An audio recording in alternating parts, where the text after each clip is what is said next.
Hello friends. Did you know that nearly 80% of those who watch my videos aren't subscribed? If you enjoy the content, I'd truly appreciate it if you hit that subscribe button. It helps a lot. Also, don't forget to leave a like and share your thoughts in the comments. Your interaction not only supports the channel's growth, but also helps these stories reach more people. Thank you all for being here. By the way, where are you watching from? Let me know in the comments.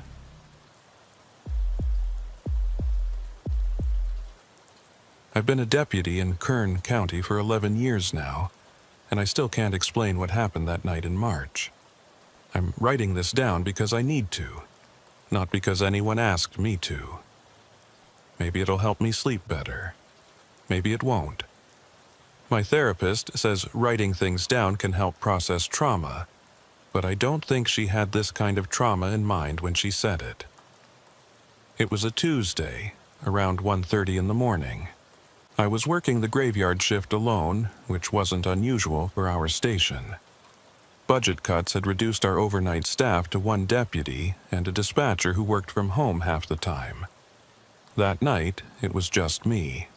The dispatcher, Linda, had called in sick around midnight, said something about food poisoning. Protocol said I should have called for backup coverage from the neighboring county, but I didn't. I told myself it was just going to be a quiet night like most of them were. The station was old, built sometime in the 60s, all cinder block and fluorescent lights that buzzed when they felt like it.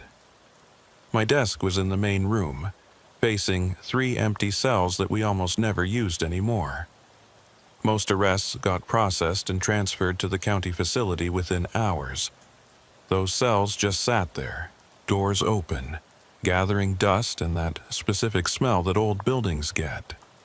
Like concrete and industrial cleaner and something underneath that you can't quite place. Something organic that had been there so long it had become part of the structure itself.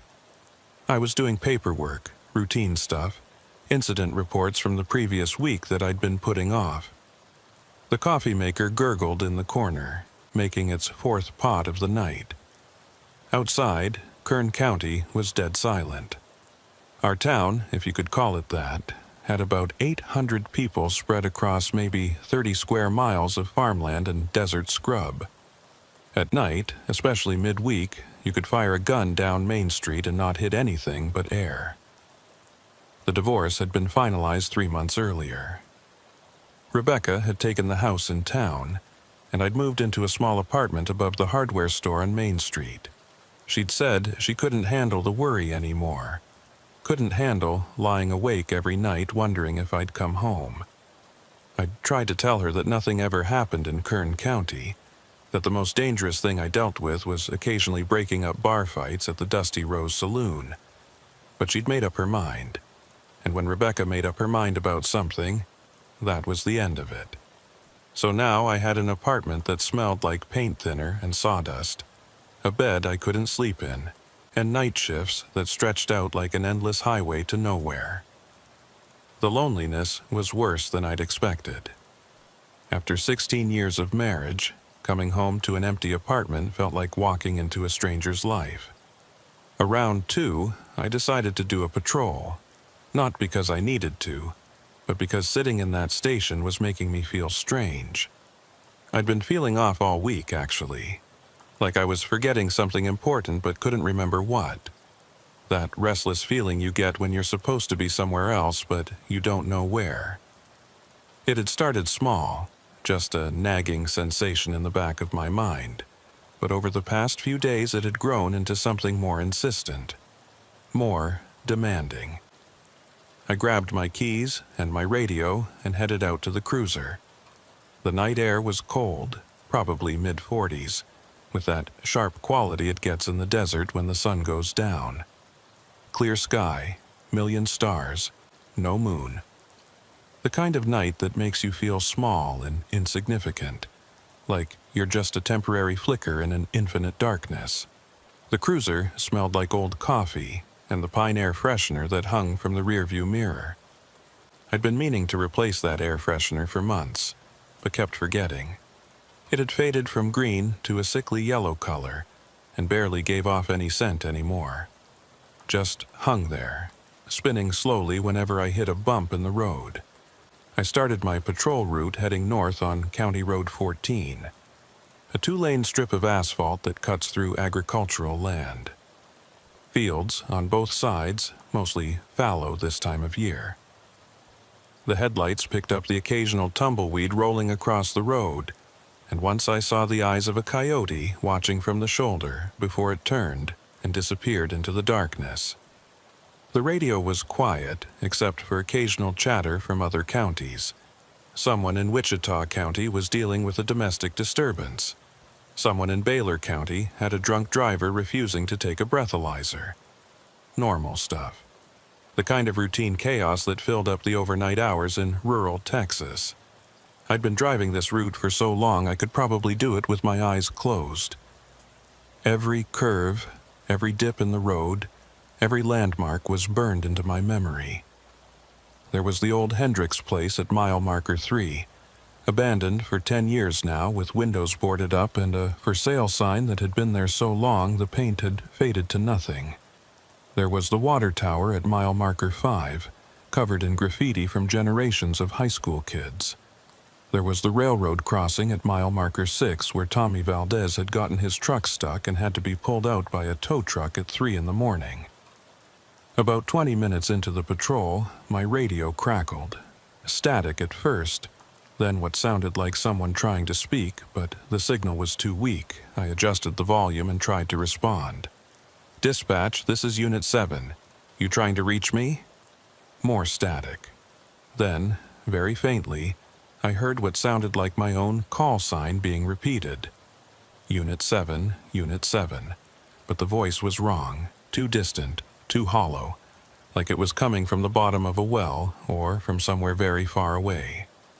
It had that quality that recordings sometimes have when they've been copied too many times, degraded and distorted until the humanity is almost gone. "Dispatch, I'm not copying you. Please repeat." The static cut out completely. Dead silence on the radio. Not even the background hiss you normally get, just nothing. I drove for another few miles, checking the radio every couple of minutes, but it stayed quiet.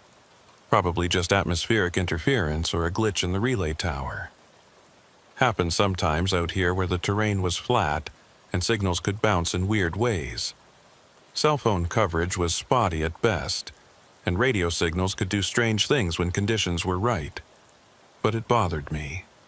In 11 years of working this county, I'd never heard my own call sign repeated back to me like that. Never heard that particular quality in a voice, that hollowness that made it sound like it was coming from somewhere other than a normal radio transmission. That's when I saw the light. It was off to the east, maybe half a mile into the fields. A single point of light, steady and unmoving, about the height a person would hold a flashlight. I slowed down and pulled over to the shoulder, killing my headlights to get a better look. The light stayed where it was. It didn't move, didn't flicker, just sat there in the middle of an empty field like someone was standing perfectly still, waiting for something. Or waiting for someone.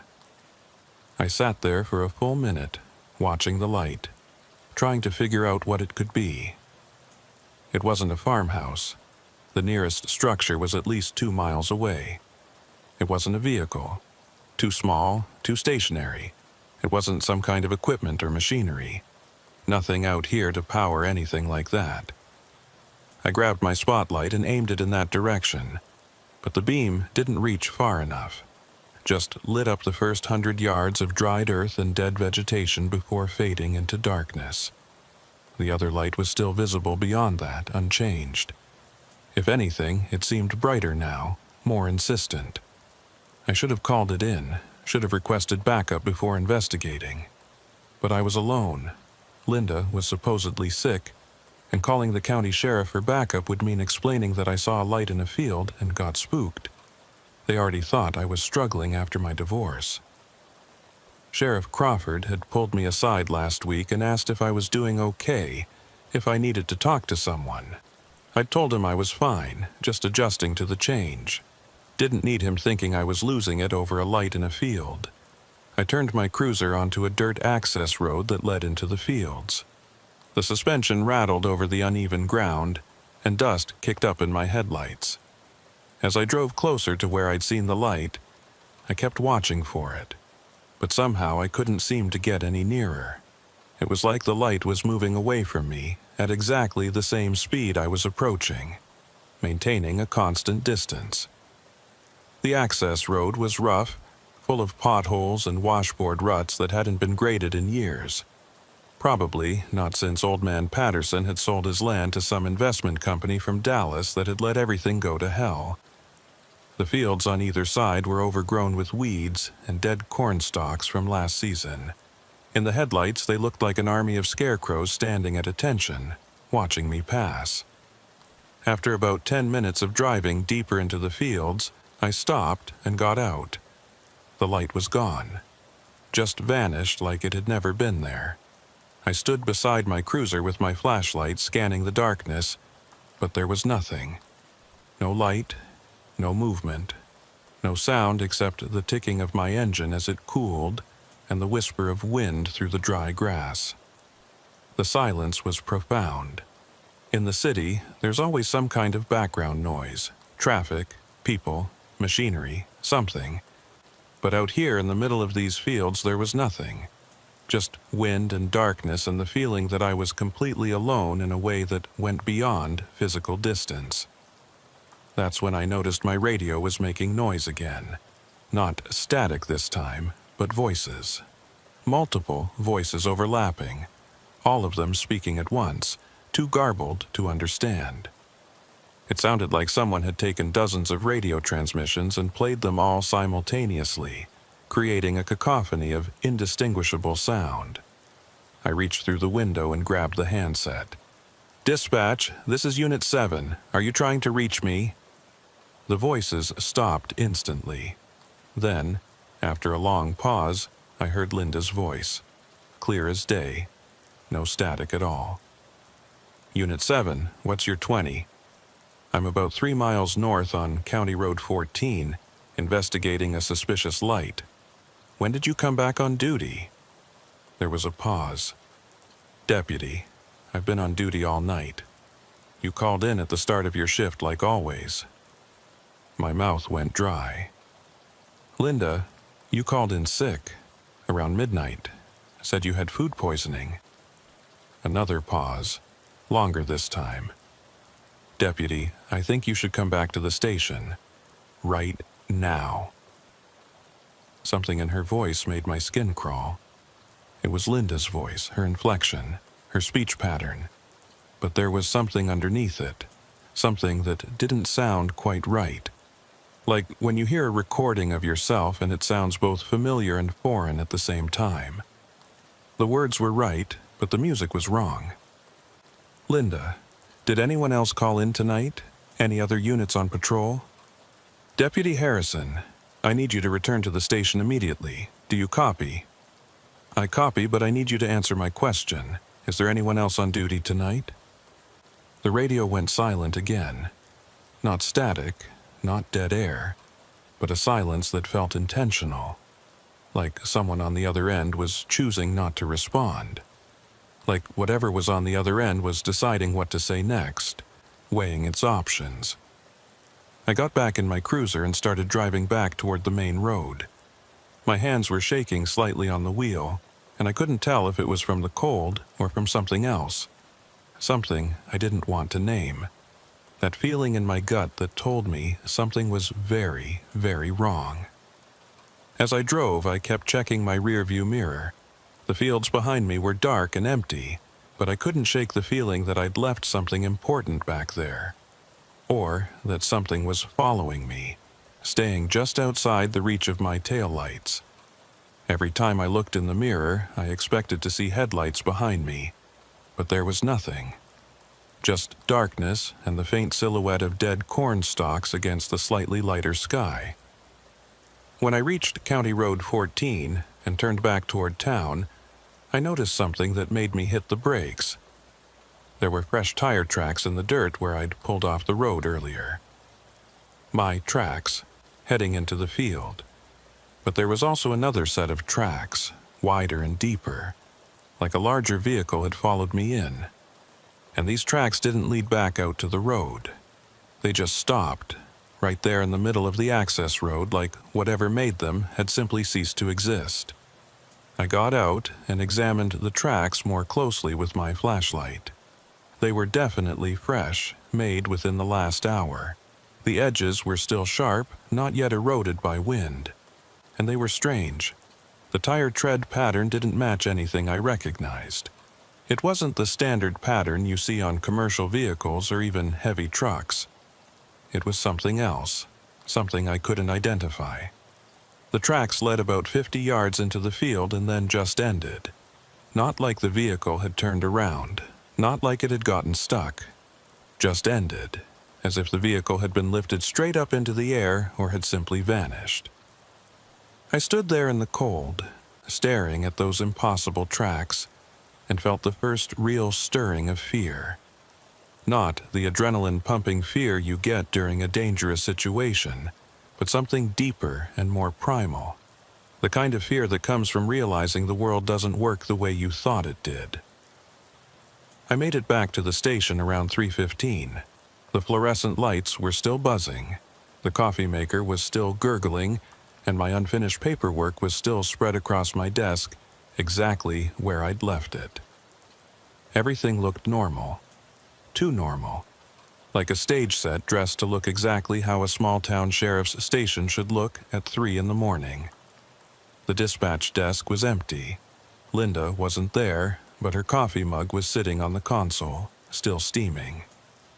The radio was on, crackling with the usual overnight traffic from neighboring counties, but our frequency was silent. I touched the coffee mug. It was hot, like it had just been poured. "Linda," I called out. "You here?" No response. I walked through the station, checking the break room, the bathroom, the records room. Empty. But Linda's jacket was hanging on the back of her chair, and her purse was sitting on the floor beside the desk. She was here. Or she had been very recently. The break room looked like someone had just left.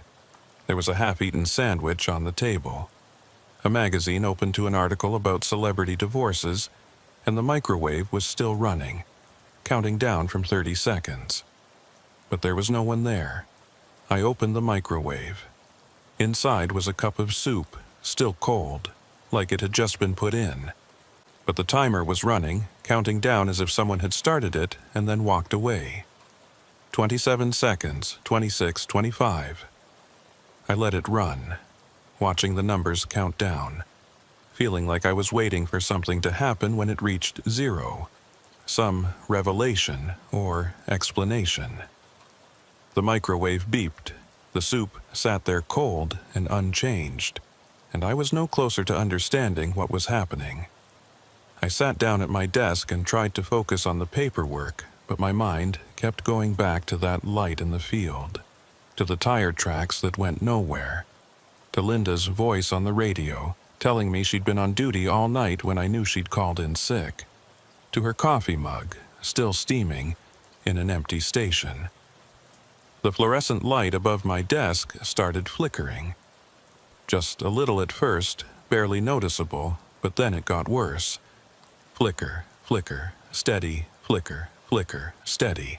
The pattern was almost rhythmic, like Morse code or some kind of signal.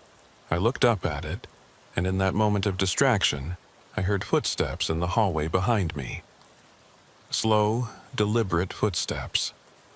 The kind someone makes when they're not in a hurry, when they have all the time in the world. I turned around. Linda was standing in the doorway to the records room, but something was wrong with her. She was wearing her uniform, had her dispatcher headset around her neck, looked exactly like herself.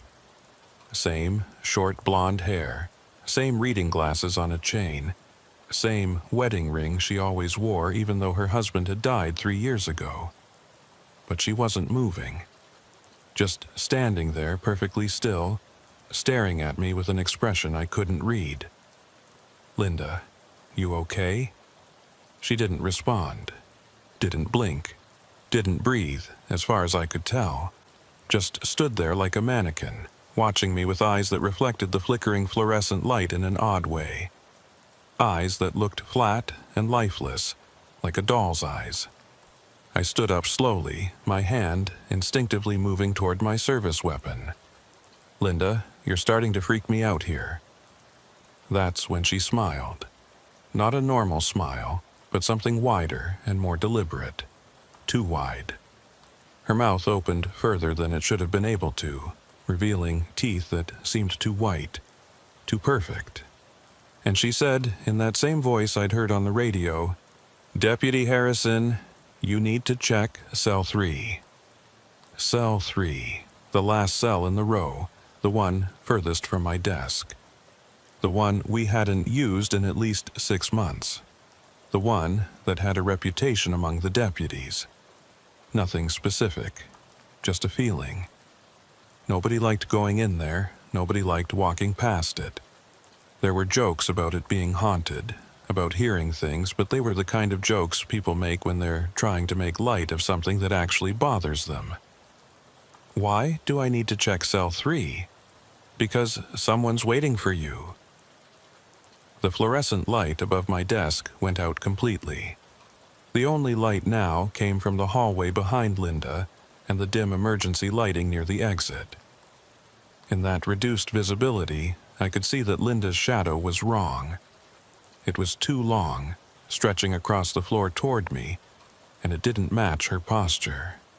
She was standing upright, but her shadow looked like it was crouching, ready to spring. And it was moving independently, shifting and writhing like a living thing. "Linda, I need you to step into the light where I can see you properly." She didn't move.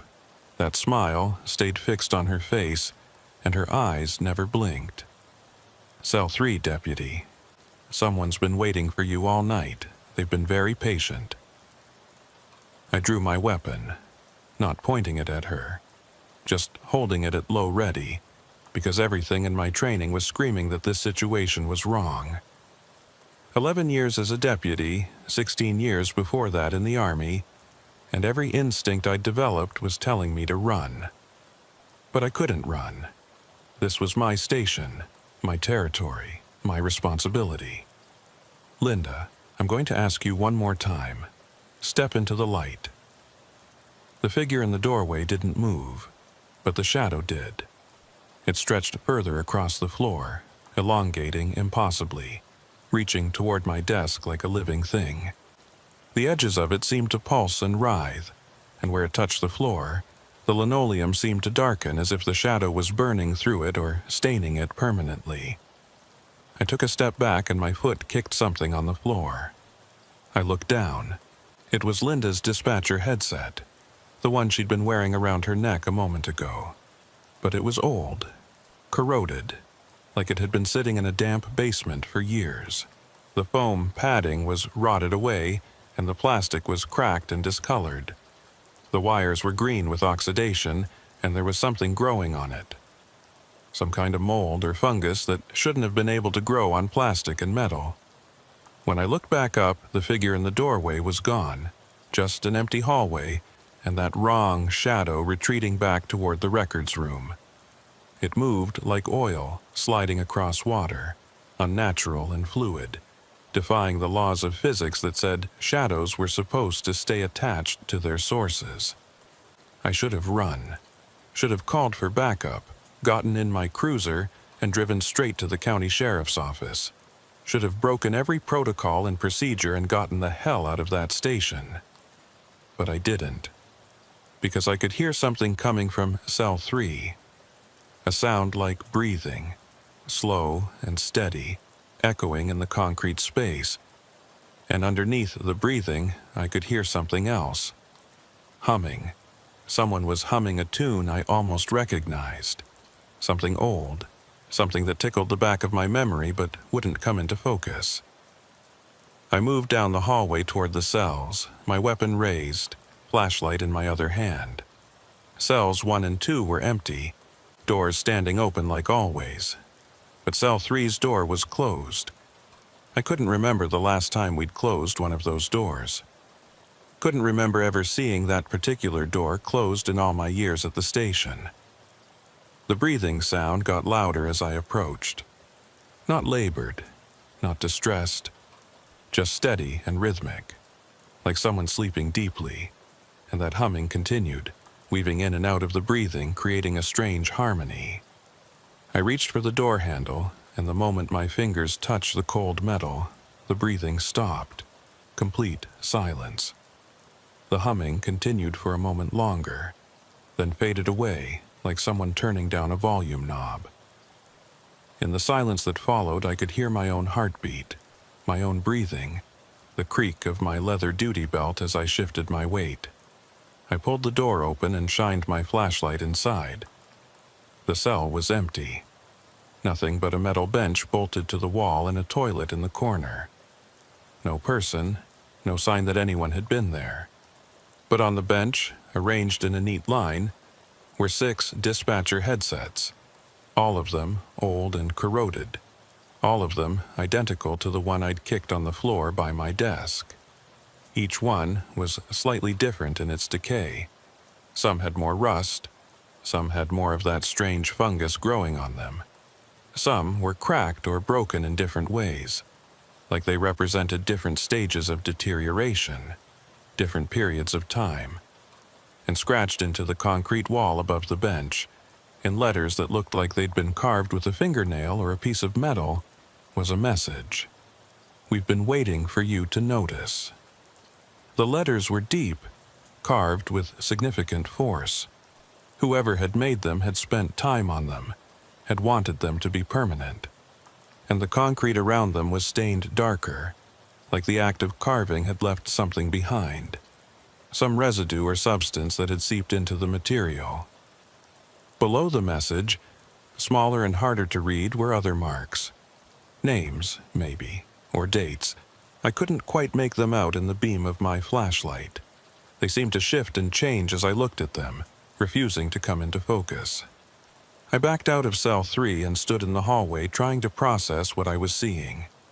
6 headsets, 6. How long had they been there? Why hadn't I noticed them before? I walked past that cell multiple times every shift, looked into it when I did my security checks. How could 6 corroded headsets have been sitting there without me seeing them? But I knew the answer. I hadn't noticed them because they hadn't been there before. Just like the tire tracks in the field that went nowhere. Just like Linda's voice on the radio when she was supposed to be homesick. Things were appearing and disappearing, and the boundaries between what was real and what wasn't were starting to blur. The world I thought I understood was revealing itself to be something else entirely. I pulled out my phone to take pictures of the headsets and the message on the wall, but when I looked at the screen, I saw that I had 47 missed calls, all from the same number, all from the station's landline. The phone that was sitting on Linda's desk not 20 feet away from where I'd been sitting all night, but I'd been at the station all night. The phone hadn't rung once. I would have heard it. That phone had a bell loud enough to wake the dead, a mechanical ringer from before everything went electronic. There was no way I could have missed even one call, let alone 47. I scrolled through the call log. The calls had come in at regular intervals, every 12 minutes, starting at 10:47 p.m. and continuing until just a few minutes ago. I checked the time. 3:33 a.m. I did the math. 47 calls over roughly 5 hours meant one call every 12 minutes, like clockwork. Precise, intentional. Not random pocket dials or wrong numbers. Someone or something had called the station 47 times at exact 12-minute intervals while I sat there in silence. The number 12 bothered me. There was something about it. 12 minutes, 12 inches in a foot, 12 hours and half a day, 12 months in a year, 12 disciples, 12 jurors. Some kind of significant number that appeared throughout human culture and history. But I couldn't figure out why it mattered. I went back to the dispatch desk. The phone was an old landline. the kind with a physical ringer that was loud enough to wake the dead. There was no way I could have missed 47 calls on that phone. The sound of it ringing was one of those things that got into your bones, that you couldn't ignore even if you wanted to. I picked up the receiver and listened. Dial tone, normal as could be. The familiar hum of an active line. I pressed the button to check voicemail, and the automated voice told me I had 47 new messages. My hand was shaking as I pressed one to listen to the first message. Static. Then breathing. Then my own voice, distant and hollow, saying, "Unit 7, what's your 20?" The same phrase Linda had said to me on the radio earlier. But this time it was my voice saying it, asking myself where I was. And there was something wrong with the voice. It was me, but it wasn't me. Like someone had taken a recording of my voice and played it back after processing it through some kind of filter. It had my inflection, my accent, my speech patterns, but it was missing something essential, something that made it human. I skipped to the next message. Same thing. Static, breathing, then my voice. "Unit 7, what's your 20?" I started skipping through the messages randomly. Message 7. "Unit 7, what's your 20?" Message 15. "Unit 7, what's your 20?" Message 32. "Unit 7, what's your 20?" Every message was identical. 47 recordings of me asking myself where I was, each one time-stamped 12 minutes apart.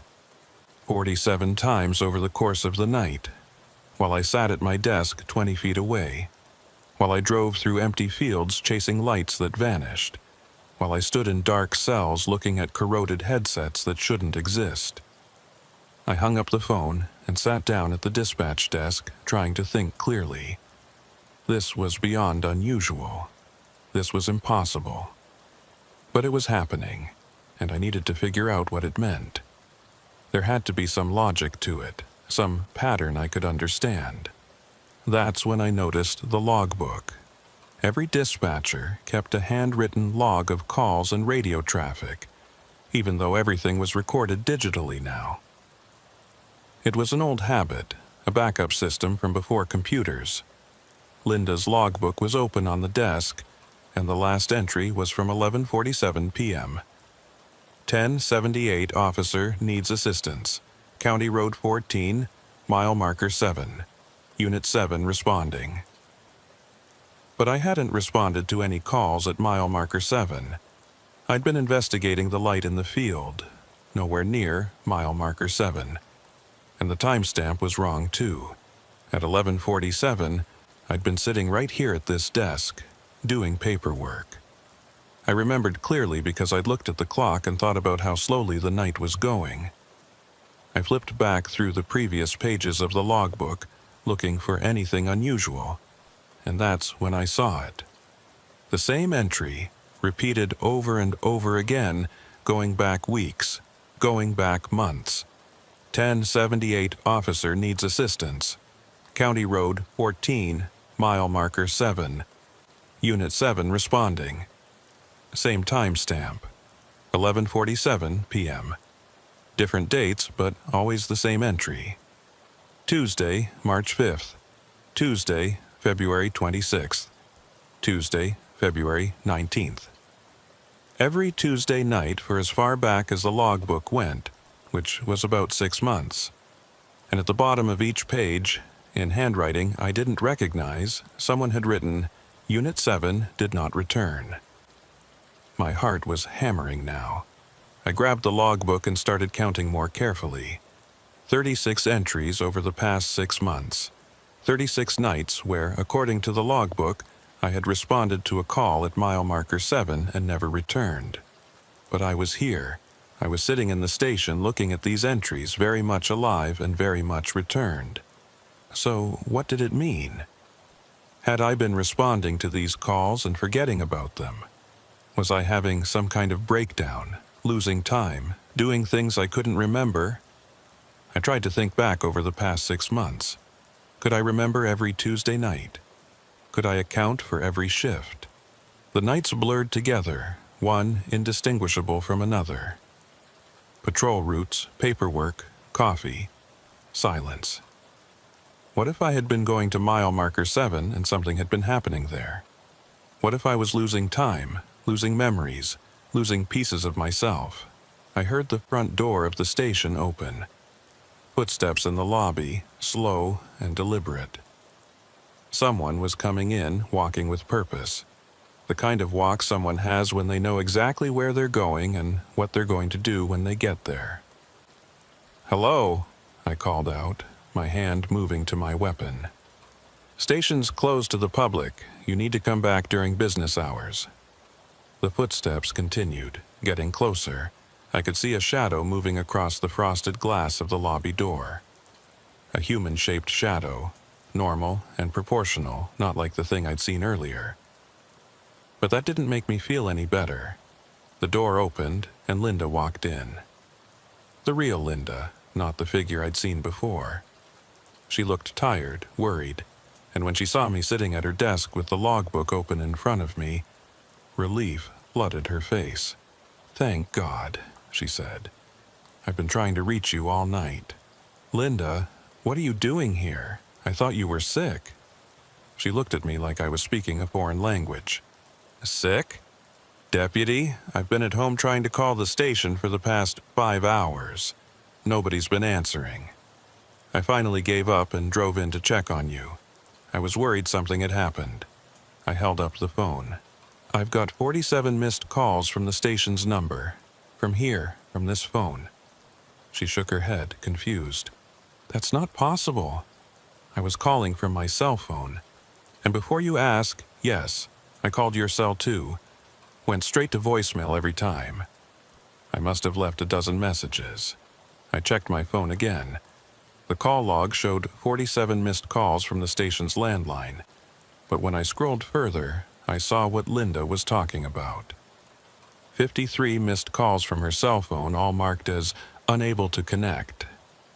Not declined, not sent to voicemail. Unable to connect, like my phone had been in a dead zone or turned off, even though it had been in my pocket the entire time with full bars of service. "Linda, I need you to tell me something, and I need you to be completely honest. Have you ever seen this logbook entry before?" I turned the logbook around and showed her the repeated entries about mile marker 7. Her face went pale. The color drained from her cheeks, and her hand went to her mouth. She sat down heavily in her chair and stared at the logbook for a long moment before speaking. When she finally spoke, her voice was barely above a whisper. "Deputy Harrison, I think you need to know something. You're not the first officer to work this shift." Linda pulled out a drawer in the dispatch desk and removed a file folder I'd never seen before. It was old, the manila paper yellowed with age and brittle at the edges. It was labeled simply, "Night Shift Incidents, 19/7, present." The label was typed on an old-fashioned label maker, the kind with the plastic tape that embossed the letters. The kind nobody had used in decades. "What is this?" I asked, though part of me didn't want to know the answer. "This is everything the department doesn't want to talk about," she said quietly.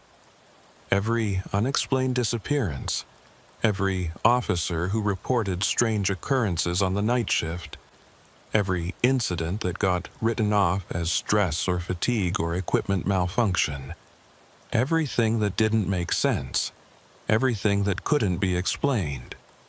She opened the folder and spread out the contents on the desk.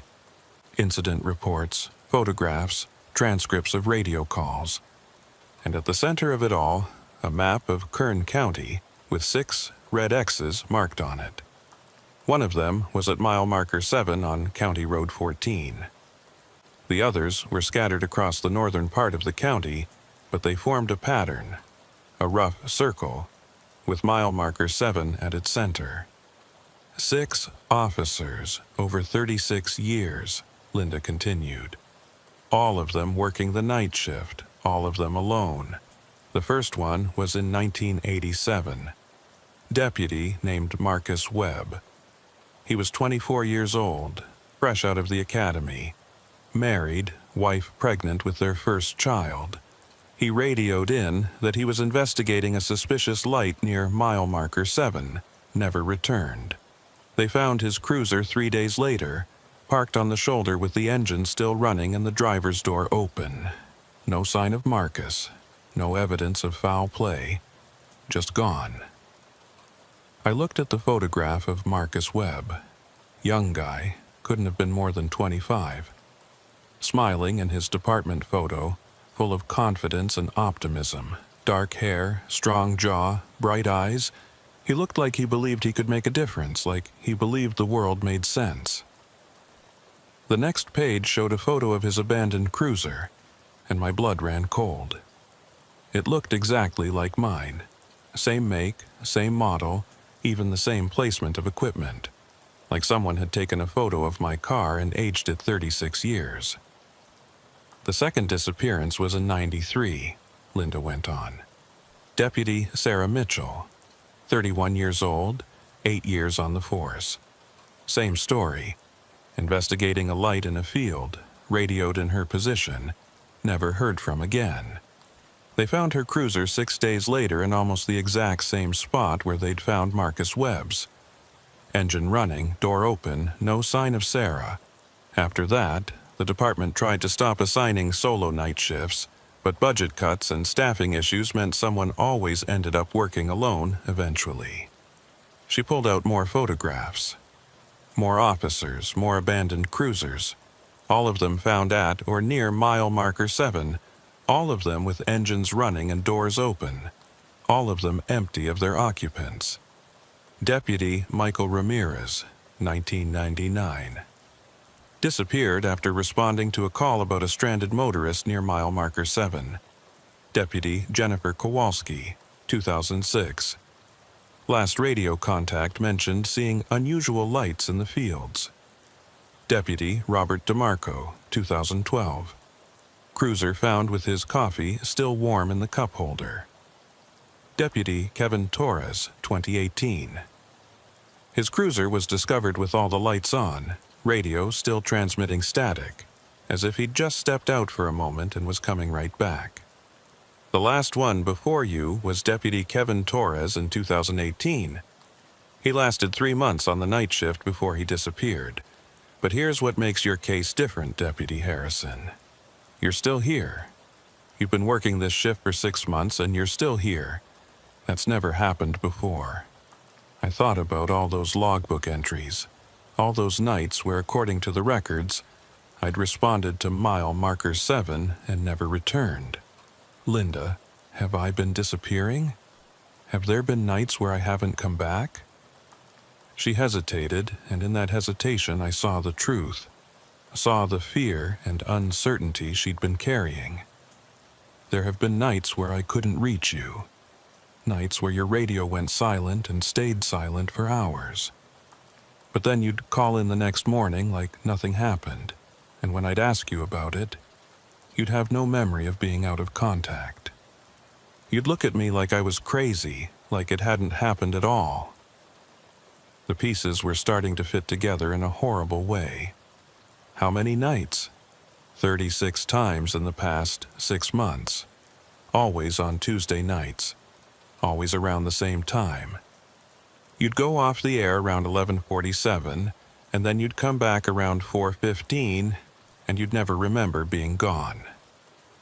Sometimes you'd file reports about investigating suspicious lights or checking on abandoned vehicles, but the details were always vague, inconsistent, like you were filling in gaps in your memory with what you thought must have happened. Tuesday nights. Today was Tuesday. Tonight was the 37th time. The pattern was complete, or maybe just continuing.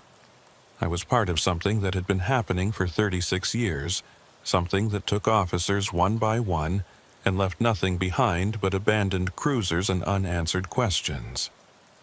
"Why didn't you tell me?" I asked, though I already knew the answer. "Why didn't anyone warn me?" Because Everyone who tried to warn previous officers either quit or disappeared themselves. There's something about this shift, about mile marker 7, that doesn't want to be investigated. It protects itself. It removes anyone who gets too close to understanding what it is. Sheriff Crawford knows. The county commissioners know.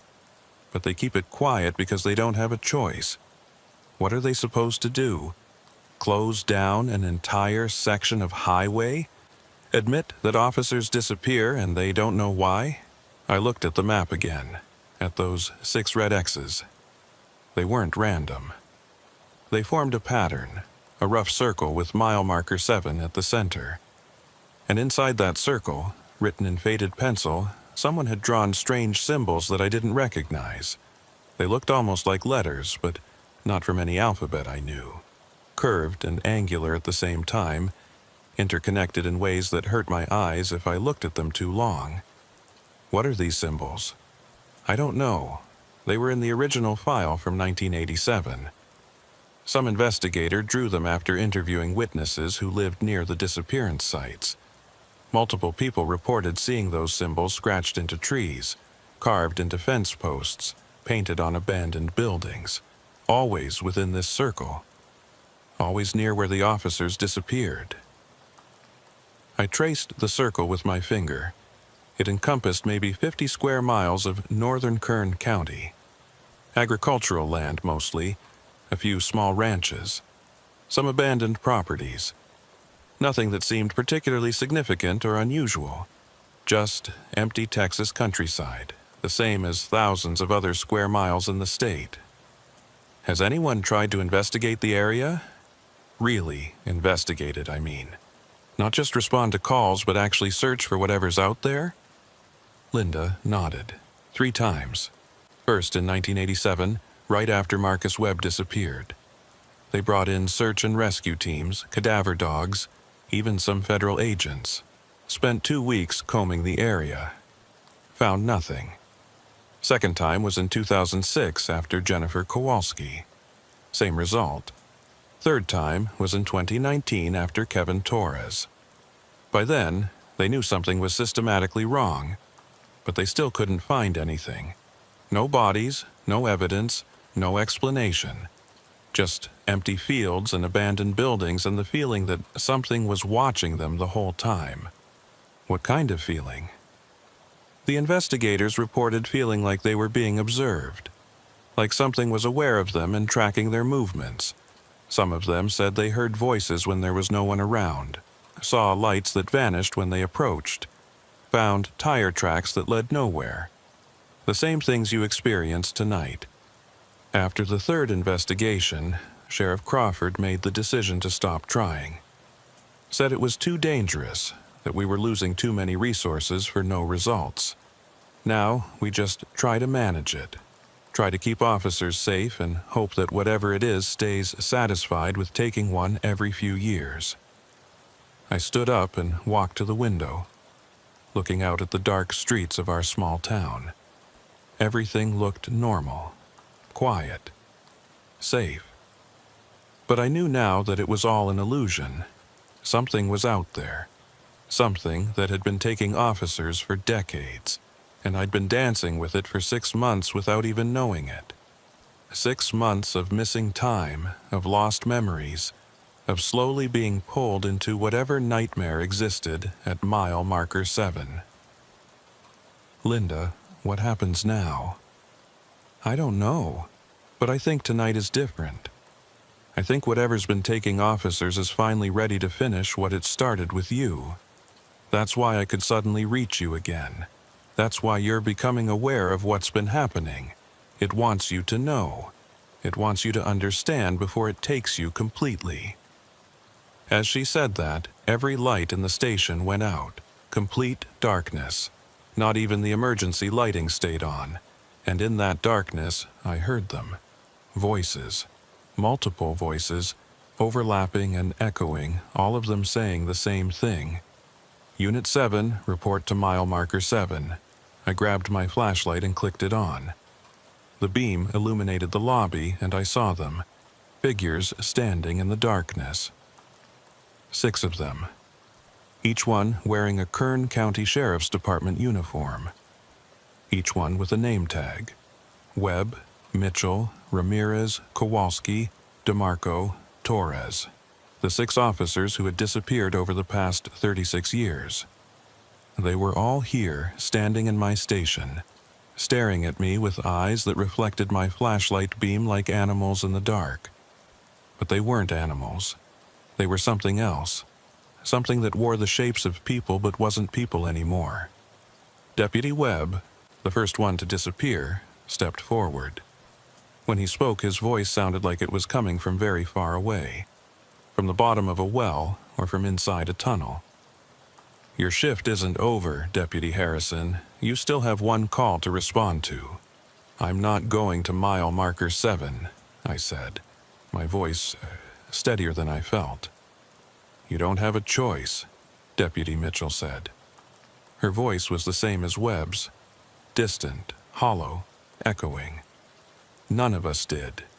Deputy Ramirez spoke next. "We all fought it. We all tried to resist. But in the end, we all went. And so will you." "What are you?" I asked. "What happened to you?" Deputy Kowalski tilted her head, and the movement was wrong. Too fluid, too mechanical. "We're what comes next. We're what waits at the end of the shift. We're the price of keeping watch in the dark." The lights came back on, and the figures were gone. Just me and Linda in an empty station. But on the dispatch console, the radio was crackling to life. And through the static, I could hear my own voice calling for help. "Officer needs assistance. Mile marker 7. Officer needs assistance. Officer needs assistance." The voice was mine, but it was coming from the radio, coming from somewhere out there in the dark, somewhere near mile marker 7. A future version of me, or a past version, or some version that existed in a space between those two states, calling for help that would never come. Linda grabbed my arm. "Don't go. Please. Whatever's out there, you can't fight it. 6 officers tried, and 6 officers disappeared." But I was already moving toward the door, because I finally understood. Those 6 officers hadn't disappeared. They'd been trapped, caught in some kind of loop, responding to the same call over and over again for decades. And I'd been joining them piece by piece, night by night for the past 6 months. 36 times I'd lost pieces of myself. 36 times I'd gone to mile marker 7 and come back less than I was before. "I'm not going to fight it," I told Linda. "I'm going to end it." I got in my cruiser and drove north on County Road 14. As I approached mile marker 7, I could see that light again, the same light I'd been chasing all night. But this time I understood what it was. It was a beacon, a trap, something that drew in officers and kept them forever, adding them to its collection, feeding off their routines and their dedication to duty, taking the part of them that served and protected and twisting it into something else, something that kept them trapped in an eternal shift that never ended. I pulled over at mile marker 7 and got out. The light was about 100 yards into the field, steady and unmoving. And standing around it, I could see figures. 7 figures now. The 6 officers plus 1 more. A figure that looked like me, or would look like me if I stepped into that circle. A perfect copy, waiting to replace me, waiting to finish the process that had been happening over 6 months. "Deputy Harrison," the figure said in my voice, "your shift is over. Time to join us. Time to take your place in the pattern." I drew my weapon, not pointing it at the figures but at the light itself. "No, my shift is over when I say it's over." And I fired 6 shots, emptying my magazine into that light. The bullet seemed to hang in the air for a moment, frozen in time and space, and then the light shattered like glass. The sound was deafening, a shriek of breaking reality that echoed across the empty fields. It was the sound of something old and powerful being wounded, something that had existed for longer than anyone knew. The figures screamed. All of them, including the one that looked like me, they scattered, dissolving into shadow and nothingness, their forms breaking apart like smoke in wind. And in the sudden darkness that followed, I heard something else. Sirens, real sirens coming from town. Linda had called for backup. Every available unit was heading this way, drawn by my gunshots and by Linda's frantic radio calls. And as they arrived, as their lights flooded the field and their voices called out to me, I realized what I'd done. I'd broken the cycle. I'd refused to join the pattern. And in doing so, I'd freed something that had been trapped for 36 years. Over the next few weeks, there were strange reports from across Kern County. People seeing officers in old uniforms walking the highways at night. Cruisers from decades past pulling into gas stations with no drivers behind the wheel. Radio calls from voices that shouldn't exist anymore. Voices that had been silent for years or decades. The 6 officers were free, but they weren't gone. They were still out there, still working their shifts, still protecting the county in whatever way spirits can protect anything. Still serving, still watching, still keeping guard in the darkness. As for me, I put in for a transfer, got assigned to day shift in a different county entirely. Started over, new station, new coworkers, new routines. I never worked another night shift in Kern County, and I never went near mile marker 7 again. But sometimes, late at night when I can't sleep, I turn on my old radio and scan through the frequencies. And sometimes, very faintly, I can hear them. Unit voices calling in their positions, checking on suspicious lights, responding to calls that will never end. They're still out there, still serving, still trapped between one shift and the next. And sometimes I swear I can hear them calling my name, inviting me back to join them in the eternal patrol, whispering through the static that my shift isn't really over, that I left something unfinished at mile marker 7, that there's still work to be done in the darkness. But I never answer. I close my eyes and try to sleep and tell myself it's just static, just interference, just my imagination playing tricks in the quiet hours before dawn. Some shifts, once you clock out, you should never clock back in. Because the thing about the night shift is this: it never really ends. It's still out there, still happening, still taking officers one by one. Maybe slower now, maybe more careful, but it's patient. It's been there for 36 years. It'll be there for 36 more. And somewhere in Kern County, on some dark Tuesday night, another deputy will see a light in a field. Will respond to a call at mile marker 7. Will step into that circle and become part of the pattern. Because that's what the night shift does. It takes the best parts of people, the parts that serve and protect, and it keeps them forever.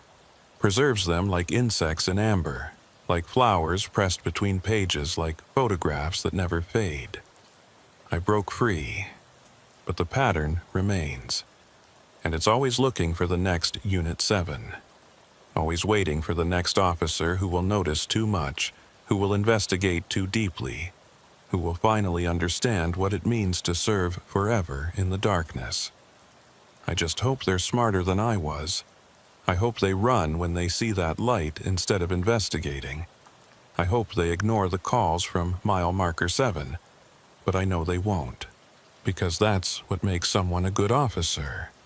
The inability to ignore a call for help, even when every instinct screams that something is wrong. The compulsion to investigate, to serve, to protect, and that's exactly what it feeds on. Forever and ever, amen.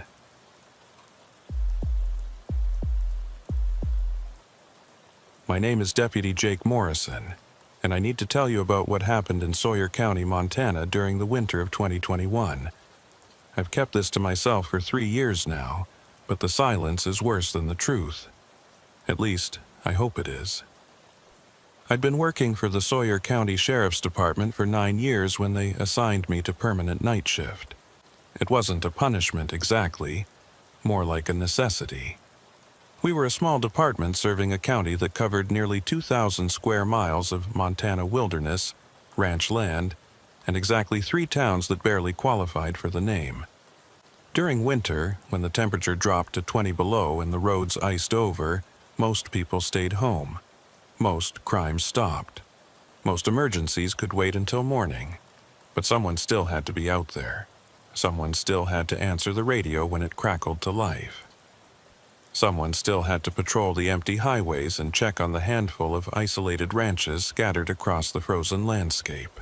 That someone was me.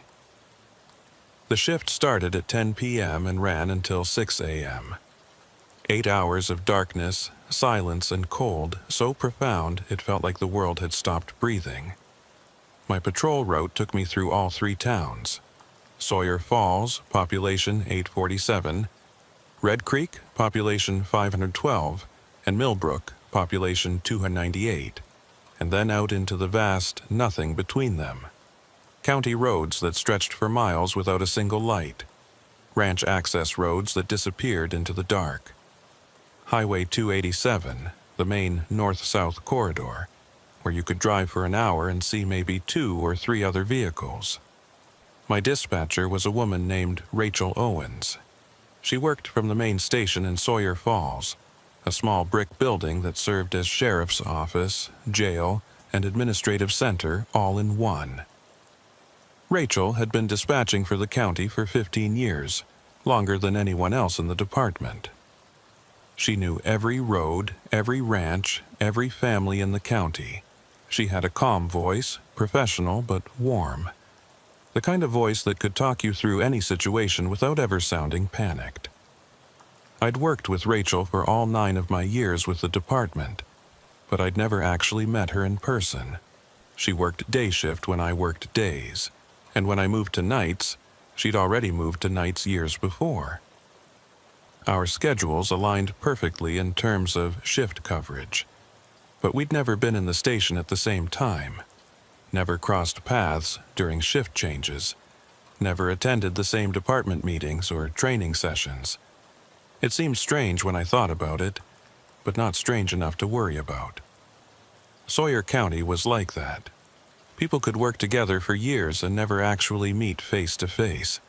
The distances were too great, the population too spread out, the department too small to have regular gatherings. So I knew Rachel only as a voice on the radio, a presence that accompanied me through every shift, checking in periodically, dispatching calls, making conversation during the long, quiet hours. She told me about her cats, about the books she was reading, about the garden she was planning for spring. I told her about my failed marriage, about my daughter who lived with her mother in Seattle, about the cabin I was renovating on the north edge of the county. We were partners, in a way, connected by radio waves and mutual isolation, keeping each other company through the endless Montana nights. The first sign that something was wrong came on a Tuesday in February. The temperature had dropped to 15 below, and a storm system was moving in from the west. The sky was clear when I started my shift, but I could see the wall of clouds approaching, backlit by the setting sun. We were going to get snow, probably a lot of it, and the wind was already picking up. I checked in with Rachel at 10:07 p.m., same as always. Unit 4 to dispatch, starting patrol. Copy that, Unit 4. Quiet night so far. Storm's supposed to hit around midnight, so watch for black ice on the bridges. 10-4, anything I should know about? Negative. Just you and me in the cold. I started my usual route, heading north out of Sawyer Falls on Highway 287. The heater in my cruiser was running full blast, but the cold still seeped in through the windows and doors. That kind of cold that makes your bones ache, that makes you wonder why anyone ever thought Montana was a good place to live. About 30 minutes into the patrol, Rachel's voice came over the radio again. Unit 4, I'm getting a report of a possible stranded motorist on County Road 15, about 8 miles east of Red Creek. Caller says they saw taillights pulled off on the shoulder about an hour ago, hasn't seen them move. County Road 15 was one of the more remote routes in my patrol area. It ran east-west through ranch country, connecting a handful of properties to the main highway. In winter, it was rarely traveled. Most of the ranchers who lived out that way had four-wheel drive trucks and knew better than to go out in weather like this. "Copy that, dispatch. Who called it in?" There was a pause, a longer pause than usual. Then Rachel's voice came back, and it sounded slightly different. Still professional, still calm, but with something underneath it, something I couldn't quite identify. Caller didn't leave a name. Called from a payphone at the Red Creek gas station. That was odd. The Red Creek gas station had closed down 3 years ago. The building was still there, but the pumps were removed and the phone booth had been vandalized so many times they'd finally taken it out. There was no payphone at the Red Creek gas station. Hadn't been for years. "Rachel, you sure about that location? Red Creek station's been closed since 2018. Another pause. That's what the caller said. I've got it logged here. Call came in at 10:24 from the payphone at Red Creek gas station. I felt a prickle of unease. Rachel knew every detail about this county. She'd lived here her entire life, worked dispatch for 15 years. There was no way she'd forgotten that the gas station was closed, that the payphone was gone. "Okay, I'm en route to County Road 15. ETA about 20 minutes. Copy that, Unit 4. Be careful out there." I turned onto the access road that led to County Road 15, my headlights cutting through the darkness. The wind was stronger now, blowing loose snow across the road in ghostly streamers. The temperature display on my dash showed -18 and dropping. As I drove, I kept thinking about that payphone, about Rachel's voice, the way it had sounded just slightly off, like a recording played back at the wrong speed, or a conversation heard through a bad connection. County Road 15 was worse than I expected. The snow hadn't been plowed in days, and the surface was rutted ice. I slowed to a crawl, my spotlight sweeping the shoulders, looking for those taillights the mysterious caller had reported. After about 6 miles, I found them. A vehicle pulled off on the right shoulder, hazard lights blinking weakly.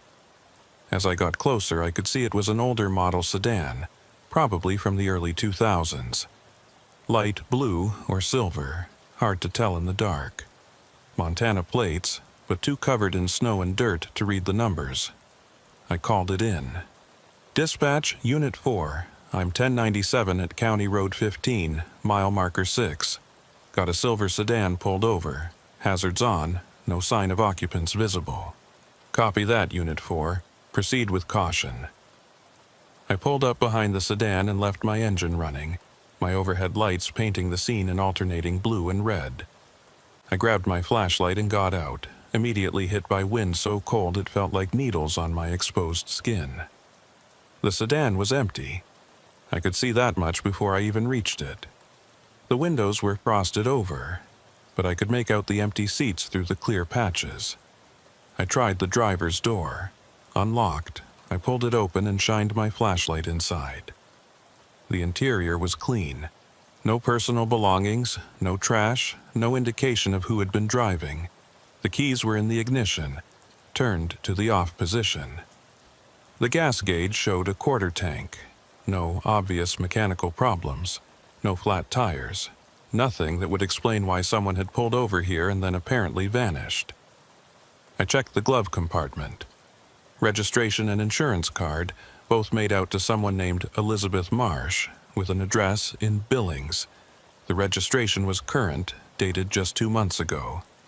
Dispatch, vehicle is registered to Elizabeth Marsh, Billings address. No sign of the driver. Vehicle appears operable, no obvious issues. Any reports of missing persons matching that name? The radio crackled with static. Then Rachel's voice, but it sounded wrong again. Distorted, like she was speaking from very far away. negative on missing persons Unit 4, but I'm showing that vehicle was reported abandoned in the same location 6 months ago. The cold I felt had nothing to do with the temperature now. Say again, dispatch? Vehicle registration shows a previous incident report.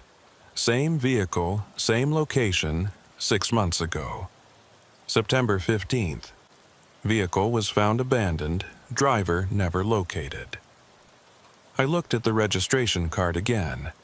It was dated December 2020, 2 months ago.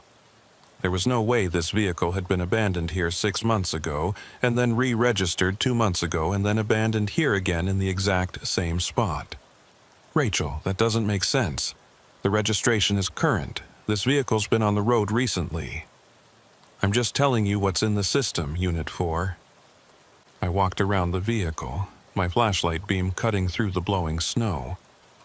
That's when I noticed the tracks, or rather, the lack of tracks. The sedan was sitting in snow that had been undisturbed for days, maybe weeks.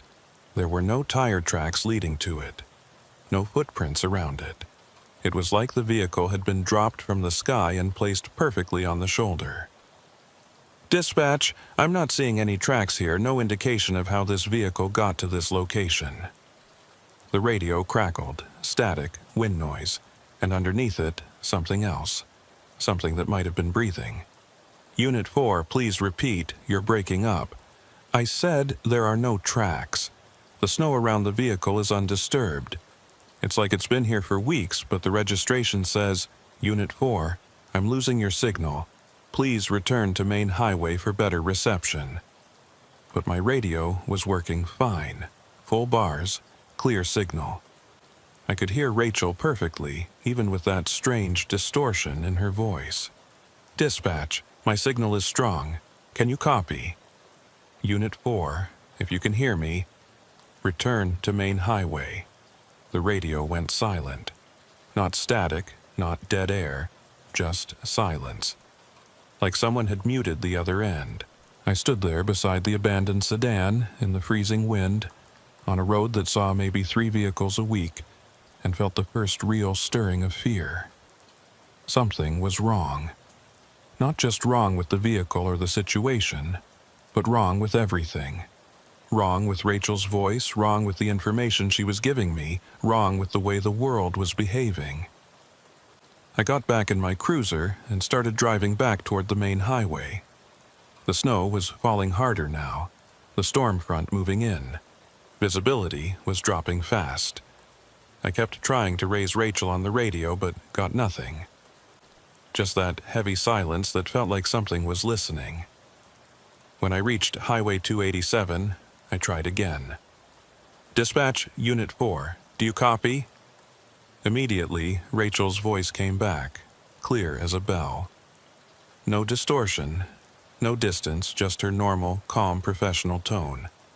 Copy, Unit 4. I was starting to worry. You went off the air for about 15 minutes. Rachel, I was trying to reach you the whole time. What happened? I don't know. Radio just went dead on my end. Equipment's been acting up all week. Probably the cold affecting the relay towers. You okay? Yeah, listen. That vehicle on County Road 15. You sure about that previous report? About it being abandoned in the same spot 6 months ago? There was a pause. What vehicle are you talking about? My hands tightened on the steering wheel. The silver sedan, the one you dispatched me to. Registration to Elizabeth Marsh. Unit 4, I didn't dispatch you to any vehicle. You said you were heading north on 287, and then you went off the air. I pulled over to the shoulder and put the cruiser in park. My heart was hammering. Rachel, you sent me to County Road 15 to check on a stranded motorist. Report came in from a payphone at the Red Creek gas station. Jake, she never called me by my first name on the radio. Always Unit 4, always professional. Jake, I haven't dispatched any calls tonight. It's been completely quiet. And there's no payphone at the Red Creek station. You know that. I sat there, engine running, heater blasting, snow swirling in my headlights, and tried to understand what was happening. Had I imagined the entire call? Had I driven to County Road 15 on my own for some reason and then constructed a false memory of being dispatched there? "I need you to check something for me," I said. "Pull up the incident reports from September. See if there's anything about an abandoned vehicle on County Road 15. I could hear her typing. "September 15th, she said after a moment. "Deputy Collins responded to a report of an abandoned vehicle on County Road 15, mile marker 6. Silver sedan, registered to... Oh, to Elizabeth Marsh? Yes. How did you know?" "Because I just found the same vehicle in the same location." The radio went silent for a long moment. When Rachel spoke again, her voice was very quiet. "Jake, that vehicle was towed 6 months ago. It's in the impound lot in Billings. It can't be on County Road 15. Then what did I just find? I don't know. I spent the rest of the night patrolling my usual routes, but I couldn't stop thinking about that sedan. About the impossible situation of finding a vehicle that shouldn't exist, in a location it had already been found 6 months earlier. About Rachel's voice on the radio, the way it had sounded distorted and wrong, and then her complete denial that she'd ever dispatched me to that location. The storm hit hard around midnight, just like Rachel had predicted. Snow came down in thick sheets, reducing visibility to maybe 50 feet. The wind howled across the open plains, creating whiteout conditions that made driving treacherous. I stayed on the main highways, checking on the few businesses that stayed open late, making sure the handful of people still out in this weather made it home safely. Rachel's voice on the radio was normal for the rest of the shift. She dispatched me to a minor fender bender on Highway 287 around 2 a.m., both drivers unharmed but shaken. At 4 a.m., she sent me to check on a ranch house where the power had gone out and an elderly couple needed assistance getting their generator started. Normal calls, normal procedures, normal conversations. But I couldn't shake the feeling that something fundamental had shifted, that I'd crossed some invisible line and couldn't go back. When my shift ended at 6 a.m., I drove back to the station to file my reports. The sun was just starting to rise, turning the snow-covered landscape pale pink and gold. The storm had passed, leaving behind a world that looked clean and new and innocent. I parked in my usual spot and walked into the station. Dispatch was on the second floor, up a narrow staircase that creaked with every step. I'd never been up there during my night shifts. Never had a reason to. But I needed to see Rachel. Needed to look her in the eye and confirm that she was real, that our conversation had been real, that I wasn't losing my mind. The dispatch room was small, maybe 10 by 12 feet, with one large desk covered in radio equipment, computers, and stacks of paperwork. 3 monitors showed feeds from the handful of traffic cameras scattered around the county. A coffee maker gurgled in the corner, and the whole room smelled like old coffee and electronic equipment. But the room was empty. I stood in the doorway, looking at the empty chair, the silent radio equipment, the coffee maker with its full pot of coffee that no one had poured. According to the schedule board on the wall, Rachel Owens should have been here.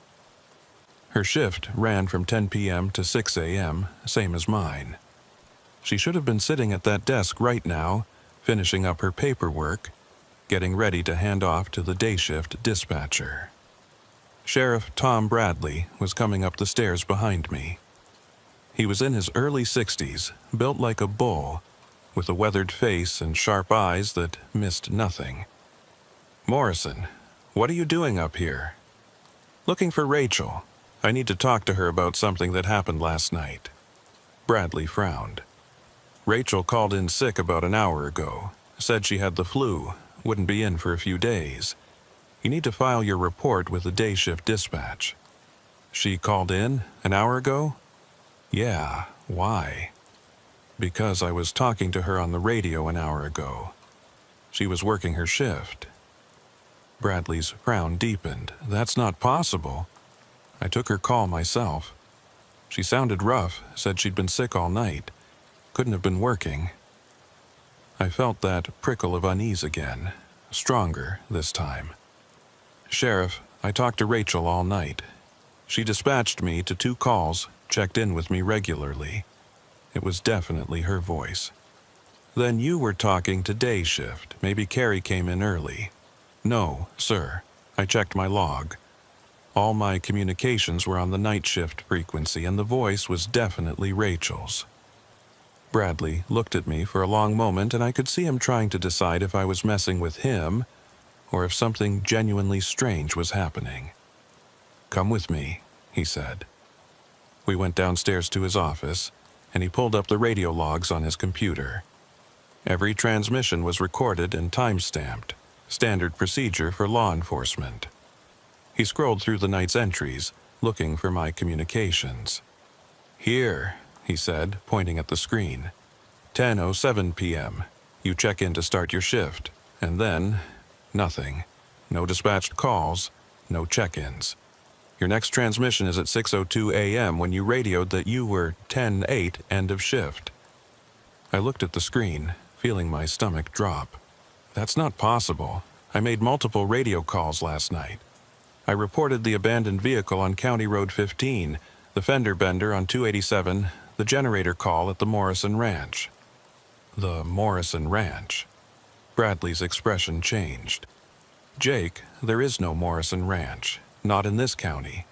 Yes, there is. You sent me there around 4 a.m. Elderly couple, power out, needed help with their generator.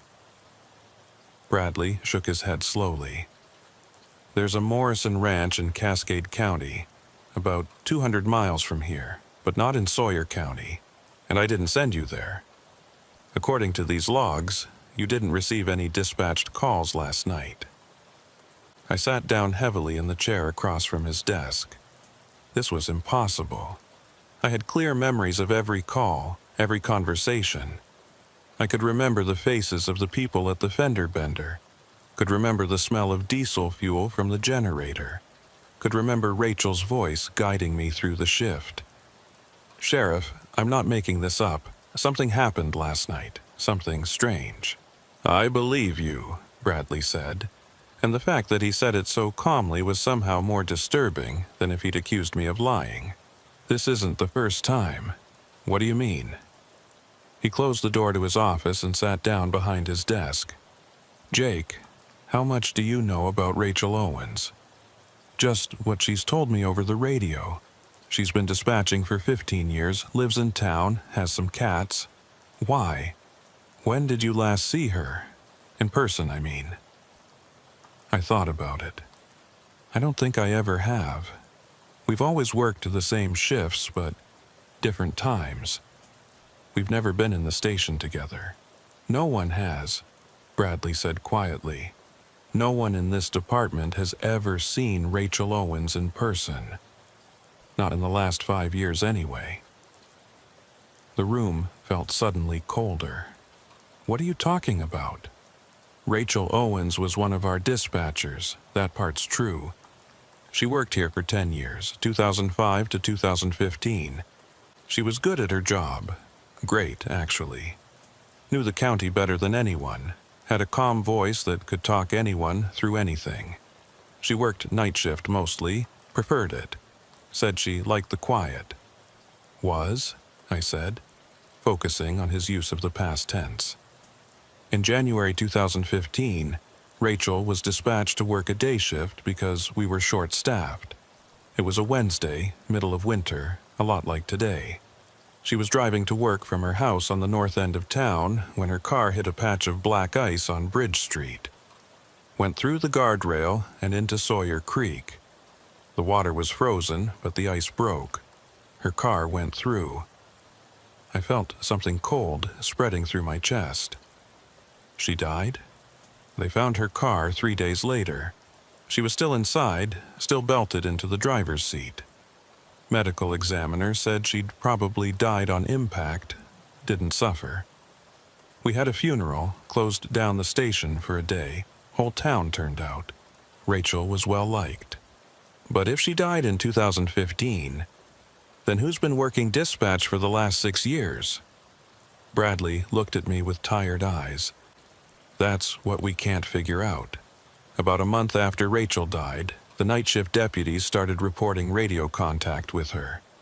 Said she was dispatching calls, checking in, having normal conversations. At first, we thought they were playing some kind of sick joke, but then we pulled the radio logs. There was nothing. No transmissions, no recorded conversations, nothing. But 3 different deputies, all of them solid and reliable. All of them reported talking to Rachel. What did you do? What could we do? We couldn't prove anything was happening. The deputies insisted they were having real conversations, but we had no evidence. Eventually, we just accepted it, stopped fighting it. If the night shift deputies wanted to believe they were talking to Rachel's ghost, or memory, or whatever, fine, as long as they did their jobs and stayed safe. And no one thought to mention this to me when I took over night shift? Would you have believed us if we had? He had a point. If someone had told me I'd be talking to a dead dispatcher, I would have laughed it off or requested a different shift. There's something else, Bradley continued. Every deputy who's worked night shift and reported contact with Rachel, they've all experienced other things. Strange calls that don't appear in the logs. Dispatches to locations that don't exist. Situations that seem real at the time but can't be verified afterward. Like an abandoned vehicle that was towed 6 months ago. Exactly like that. Deputy Collins, the one who responded to that original call about Elizabeth Marsh's sedan, he reported the same thing you did. Found the vehicle, called it in. Rachel told him it had been there before. Then, when he tried to verify it later, there was no record of his transmission. The vehicle existed, the incident report existed, but his conversation with Rachel didn't. So, what is she? A ghost? A recording? What? I don't know, but I think she's trying to warn us about something. All those strange calls, all those impossible situations, they all seem to be pointing toward something, some pattern we're not seeing. I thought about the sedan on County Road 15, about the lack of tire tracks, the undisturbed snow, about the payphone at the gas station that didn't exist anymore. Sheriff, I need to ask you something. What happened to the other deputies? The ones who reported contact with Rachel? Bradley was quiet for a moment. Deputy Collins transferred to day shift after 6 months. Said he couldn't handle the isolation anymore. Deputy Martinez requested a transfer to a different county. Deputy Wilson, he paused. Deputy Wilson disappeared. Disappeared? 3 years ago. Almost to the day. He was working night shift, same route you work now. Last radio contact was at 2:47 a.m. He called in that he was investigating a suspicious vehicle on County Road 15. Never heard from him again. Found his cruiser 3 days later, parked on the shoulder right around mile marker 6. Empty. No sign of Wilson, no evidence of what happened to him. The same location where I'd found Elizabeth Marsh's sedan. The same location where Collins had found it 6 months before my encounter. Mile marker 6 on County Road 15. Why didn't anyone tell me this before? Because we needed someone on night shift, and you were the only one willing to take it. And because we hoped maybe it was over. That whatever happened to Wilson was an isolated incident. That Rachel would leave the new night deputy alone. But she hasn't. No, Bradley said, she hasn't. I should have transferred right then. Should have walked out of Bradley's office and put in for day shift or a different county or early retirement. But I didn't. Maybe it was pride. Maybe it was curiosity, maybe it was just stubbornness. Or maybe it was something else, something I couldn't quite name. A feeling that I was part of something now, something that had been building for years, and I couldn't walk away until I understood what it was. I spent the next few days researching. I pulled every incident report from the last 10 years looking for patterns. I searched through old newspapers, talked to retired deputies, visited the county library, and went through their local history archives. What I found was disturbing. County Road 15 had a history. A bad history. Going back 50 years, there had been at least a dozen disappearances along that stretch of road. Not all of them at mile marker 6, but all of them within a 2-mile radius. Motorists whose vehicles were found abandoned. Hitchhikers who were seen getting into cars and never seen again. A rancher who went out to check his fences and never came back. The disappearances didn't follow any obvious pattern. They happened in different seasons, different years, to different types of people. But they all shared one thing. They all happened at night. And going back through the Sheriff's Department records, I found something else.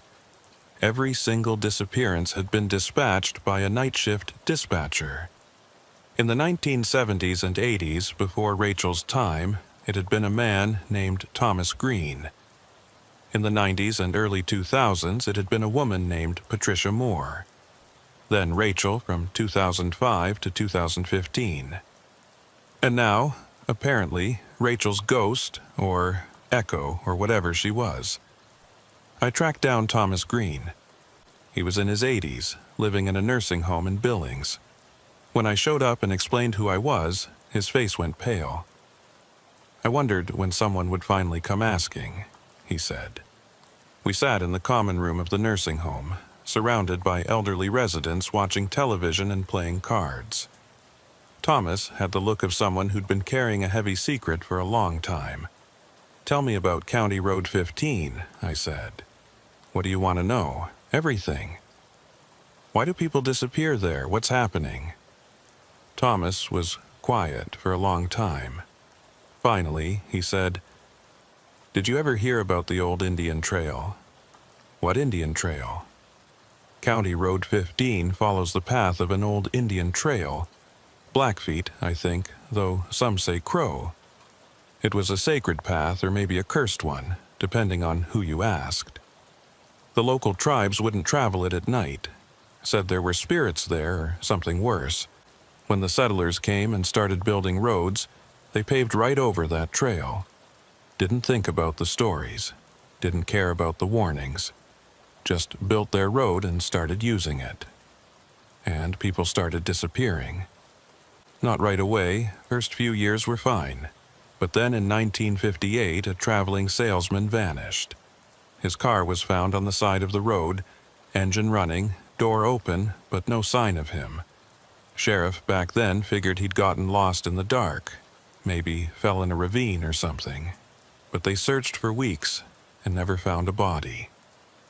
And it kept happening. Every few years, someone else would disappear. Always at night, always on that road. The Sheriff's Department kept it quiet.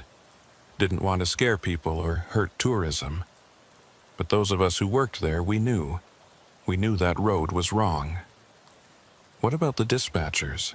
Why are they involved? Thomas's hands trembled slightly. Because we heard them. They disappeared. They'd call in on the radio late at night asking for help, and we'd dispatch deputies to find them. But the deputies would find empty vehicles, or sometimes nothing at all. And the calls kept coming. Same voices, same locations, over and over, like a recording stuck on repeat. Did you hear them after you died? He looked at me sharply. How did you know? Because Rachel Owens, our night dispatcher, died in 2015. But she's still on the radio, still dispatching calls. Thomas nodded slowly. It happened to Patricia Moore, too. She was the dispatcher before Rachel, worked nights for almost 20 years.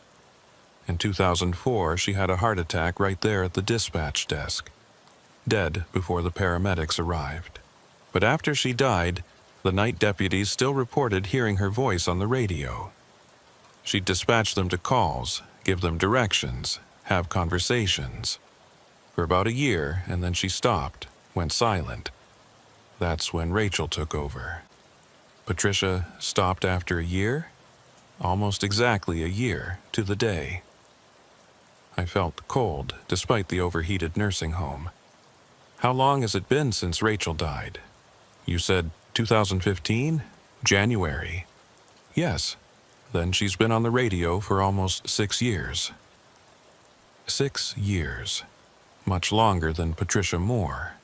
Why? What was different about Rachel? Thomas, what happened to you after you stopped working as a dispatcher? He looked away, and I could see fear in his old eyes. I heard them for a while, the voices. Even after I retired, even after I moved away from Sawyer County. I'd wake up in the middle of the night and hear dispatch calls coming from radios that weren't there. Heard people calling for help from places that didn't exist. It went on for maybe 2 years, and then one night it just stopped. Went completely silent, and I never heard them again. Why did it stop? I don't know. Maybe because I stopped listening, stopped paying attention, stopped being part of the pattern. What pattern? The road wants something. I don't know what, exactly, but it takes people, and it uses us to help. The dispatchers, the deputies, we're part of its mechanism. It sends out calls, and we respond, and somehow that feeds it, keeps it going. How do we stop it? Thomas looked at me with pity. Son, people have been trying to stop it for 70 years. The only way to stop it is to stop responding. Stop going out there. Let that road sit empty and unused until whatever's there starves. But we can't do that. We're law enforcement. When someone calls for help, we have to respond. Even when the calls aren't real? Even when you know you're being lured into a trap? I didn't have an answer for that. When I left the nursing home, the sun was setting. The drive back to Sawyer County took 3 hours, and by the time I arrived, it was full dark. I was scheduled for my shift that night, but I sat in my car in the station parking lot trying to decide what to do. I could call in sick, could request a transfer, could walk away from this entire situation and let someone else deal with it.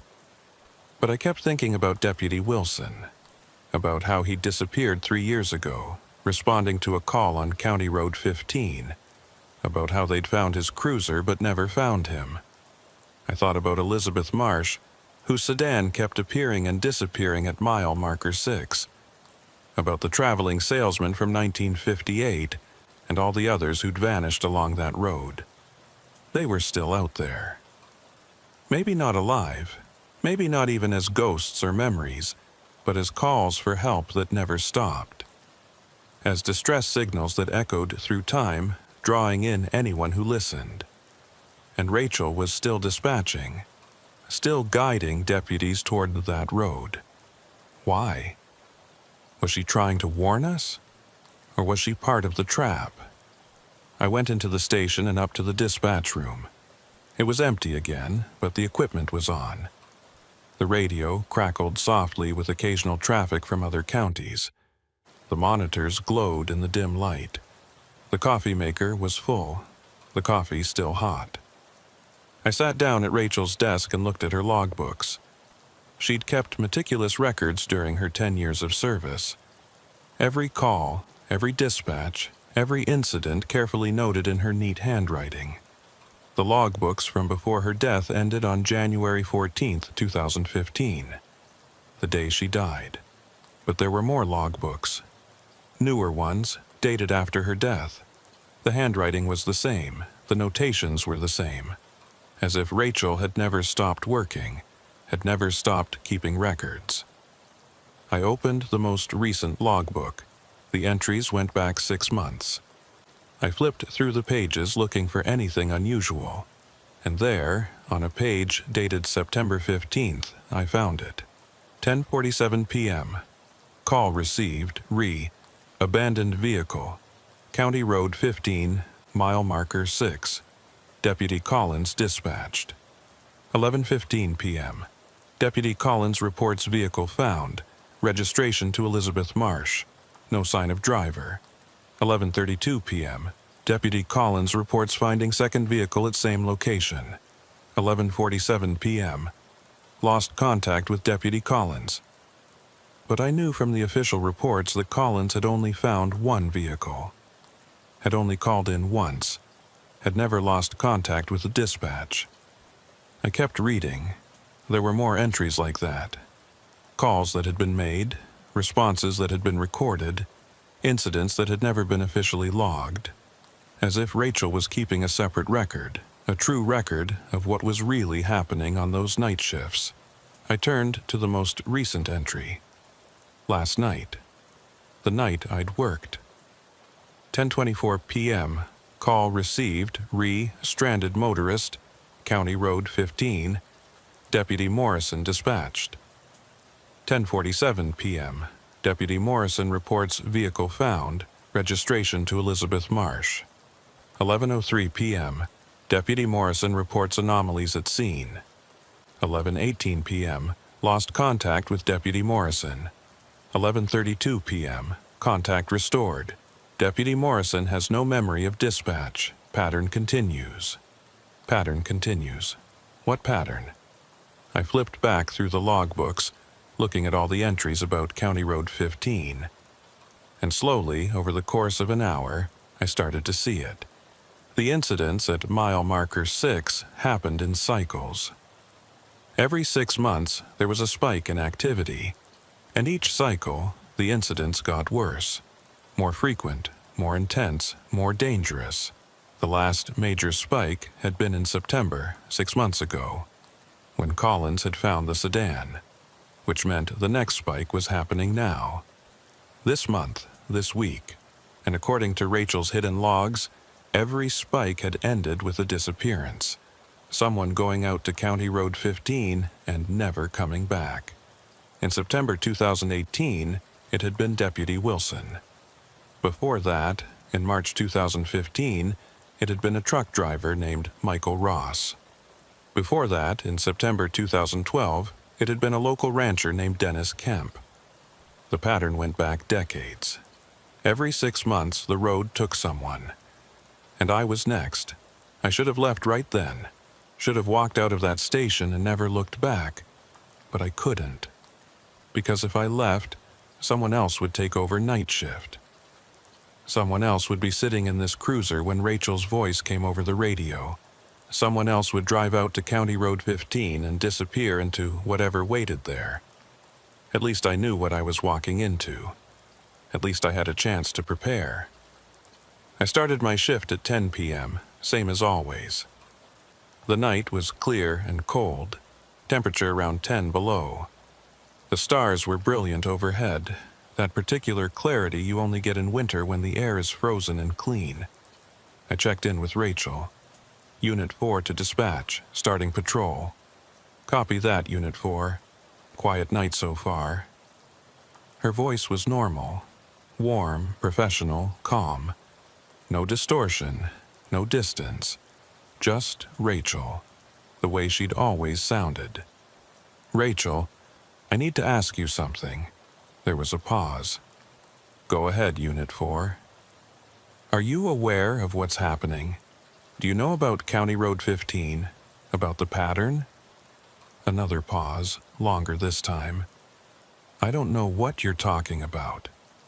I think you do. I think you've been trying to warn us. All those strange dispatches, all those impossible situations. You've been leaving clues. Unit 4, are you feeling all right? I'm feeling fine. I'm feeling like I finally understand what's been happening. And I think you need to tell me the truth. What's on County Road 15? What's at mile marker 6? The radio went silent. Not static, not dead air. Just silence. I could imagine Rachel sitting at her desk, trying to decide how to respond. or maybe not Rachel at all, but whatever was using her voice, whatever was keeping her trapped in that dispatch room even after death. When she finally spoke, her voice was different, quieter, sadder, more real. "Jake, you need to turn around. Go home. Don't work tonight." "I can't do that." "Yes, you can. Clock out. Go home. Live your life, please." "What happened to you, Rachel? What happened the day you died?" "I don't remember. I remember driving to work, and then nothing. And then I was here at the dispatch desk, and it was night, and the radio was calling for help. And I've been here ever since. For 6 years. Has it been that long? It feels like a few weeks. Like I just started my shift and it never ended." "You died, Rachel. You went through the ice on Bridge Street, January 14th, 2015. I know, part of me knows, but the rest of me is still working, still dispatching, still sending deputies out to help people who call for assistance. Except they're not people. The calls aren't real. Some of them are. Some of them were real once. They're echoes, maybe, or memories. People who disappeared on County Road 15, still calling for help even though it's too late. And something out there uses those calls to draw more people in. Why? What does it want? I don't know, but it's hungry, and it uses me to feed. Every time I dispatch a deputy to County Road 15, every time someone responds to those calls, it gets stronger, and I can't stop.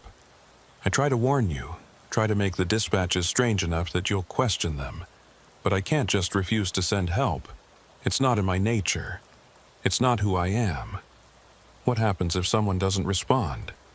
What happens if we just ignore the calls? I don't know. No one's ever tried. I thought about that. About all the deputies over the years, all of them responding to Rachel's dispatches. All of them driving out to County Road 15, because that's what you do when dispatch sends you. You go. You help, you serve, and protect. "Rachel, where's Deputy Wilson?" Her voice became even quieter. "He's still there, at mile marker 6. They're all still there. Everyone who's ever disappeared on that road. They're trapped, just like I'm trapped. Caught in a loop that never ends. Can they be freed? I don't know. Maybe if someone broke the pattern. Maybe if someone refused to participate in the cycle. How? By not responding when I dispatch you. By not going when I call." But even as she said it, I knew it wasn't that simple. Because if I didn't respond, someone else eventually would. The pattern would continue with a different deputy, a different victim, unless I ended it completely. "Rachel, I need you to dispatch me to County Road 15, mile marker 6, right now." "Jake, no, don't do this. I'm not going to disappear. I'm going to end this. But I need you to send me there officially. On the record, I need this dispatch to be logged. They'll just erase it like they erased all the others. Not if I make sure they can't. Trust me, Rachel, one more dispatch, then you can be free." She was quiet for a long time, then, "Unit 4, I'm getting a report of a stranded motorist on County Road 15, mile marker 6. Can you respond?" 10-4 dispatch, en route. I drove north on Highway 287, then turned onto the access road that led to County Road 15, the same route I'd driven before. The same road I'd traveled dozens of times during my shifts. But this time felt different. This time felt final. As I approached mile marker 6, I could see it waiting for me. The silver sedan, exactly where it had been before. Hazard lights blinking in the darkness. Empty and abandoned and impossible. But this time, I kept driving. I didn't stop. I didn't investigate. I drove right past the sedan and kept going. Unit 4 to dispatch. I'm passing the reported location. No vehicle visible. Unit 4, please confirm. The caller was very specific about the location. I'm confirming, there's nothing here. I could hear the confusion in Rachel's voice. This wasn't following the pattern. This wasn't how it was supposed to go. I kept driving, watching my odometer. Mile marker 7, mile marker 8. And still I drove, heading deeper into the empty countryside. Unit 4, please return to mile marker 6 and conduct a thorough search. Negative, dispatch. Proceeding to investigate other possible locations. The radio crackled with static. I could hear something else underneath it now. Something that wasn't Rachel. Something that sounded like dozens of voices whispering at once. All of them saying the same thing. Come back. Come back. Come back. I kept driving. At mile marker 10, I stopped the cruiser and got out. The night was absolutely silent except for the wind. No traffic, no animals, no sound at all except the rustle of frozen grass. I walked back along the road, back toward mile marker 6. I didn't take my cruiser, didn't take my radio, just walked, step by step, breaking the pattern in the most fundamental way possible. When I reached mile marker 6, the sedan was still there, but now I could see others. More vehicles scattered in the darkness, pulled off on the shoulder or sitting in the fields. Dozens of them, maybe hundreds. All of them with their hazard lights blinking, all of them empty. All of them waiting. And standing around them were the people. The disappeared. I recognized Deputy Wilson from his photograph. Recognized Elizabeth Marsh from her driver's license photo. Recognized faces from missing persons reports and old newspaper articles. They stood there, transparent as mist, watching me approach. "You're not supposed to be here," Deputy Wilson said. His voice sounded like Rachel's had, distant and hollow. "Not like this. You're supposed to be in your cruiser, supposed to respond to the dispatch, supposed to join us." "I'm not joining anything," I said. "I'm ending this. You can't. The road won't let you. The road doesn't have a choice. I'm not playing by its rules anymore." I kept walking, passing through the transparent figures. They didn't try to stop me, just watched with sad, empty eyes. At the exact center of mile marker 6, right where the sedan was parked, I found what I was looking for. A patch of ground that felt different, colder, wrong, like a wound in the world. I knelt down and touched it. The earth was frozen solid, but I could feel something underneath, something that pulsed with a slow, hungry rhythm. "What is this?" I asked. "It's the place where the road is thin," Elizabeth Marsh said. "Where our world touches something else. The old tribes knew about it, avoided it. But then you built your road right over it, and now it's trapped. Can't close, can't heal, just stays open, hungry, feeding on anyone who gets too close. How do we close it? You can't. It's been open for too long. Too many have fed it. It's too strong now. There has to be a way." Deputy Wilson knelt beside me. "There might be, but it requires a sacrifice. Someone has to go into the wound willingly, not taken, not lured, chosen. And they have to seal it from the inside. What happens to them? They become part of the seal, part of the barrier between worlds. Forever." I looked at him, at all of them, at the souls trapped here, unable to move on, caught in an eternal loop of calling for help that never came. "What happens to you if I do this? If I seal the wound?" "We go free," Rachel's voice said. I turned and saw her standing there, transparent like the others, but more solid, more real. We finally get to rest. And the road, the disappearances. They stop. The wound closes and the road becomes just a road again. I stood up and looked at my cruiser, still visible in the distance. At the normal world, the world where I had a job and a daughter and a life. Then I looked at the wound in the world, at the dozens of trapped souls, at Rachel's sad smile. There's no other way.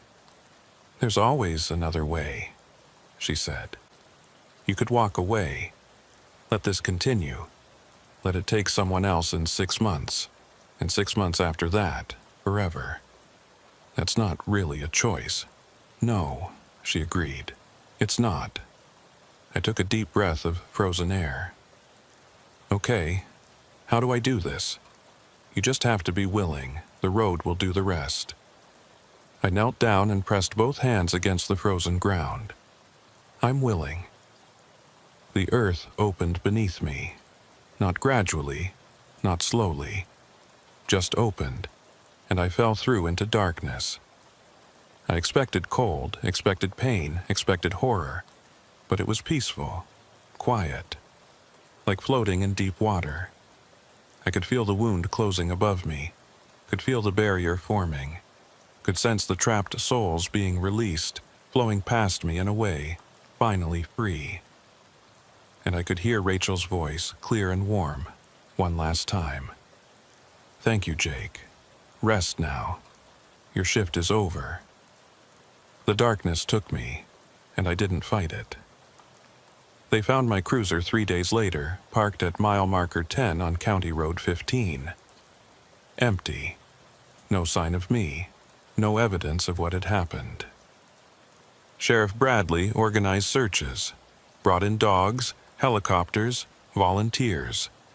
Searched for weeks, found nothing. Eventually, they had to give up, had to declare me missing, presumed dead, had to move on. But the disappearances stopped. No more strange calls from County Road 15. No more abandoned vehicles at mile marker 6. The road became just a road again, quiet and empty and safe. And late at night, when the new night shift deputy patrols that route, sometimes they see something. A figure standing on the shoulder, visible for just a moment in the headlights. A man who looks like he's directing traffic, making sure everyone stays safe. They never stop. Never investigate. Just drive past and continue their patrol. Because some sacrifices are meant to last forever, and some shifts never truly end.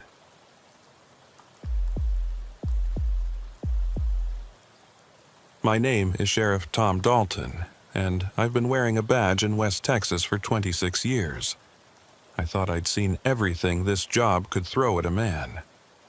Domestic violence calls that ended in blood. Methamphetamine labs that blew up with families inside. Drunk drivers who turned children into statistics on dark highways. I thought I understood the nature of evil, the limits of human cruelty, the boundaries of what was possible in this world.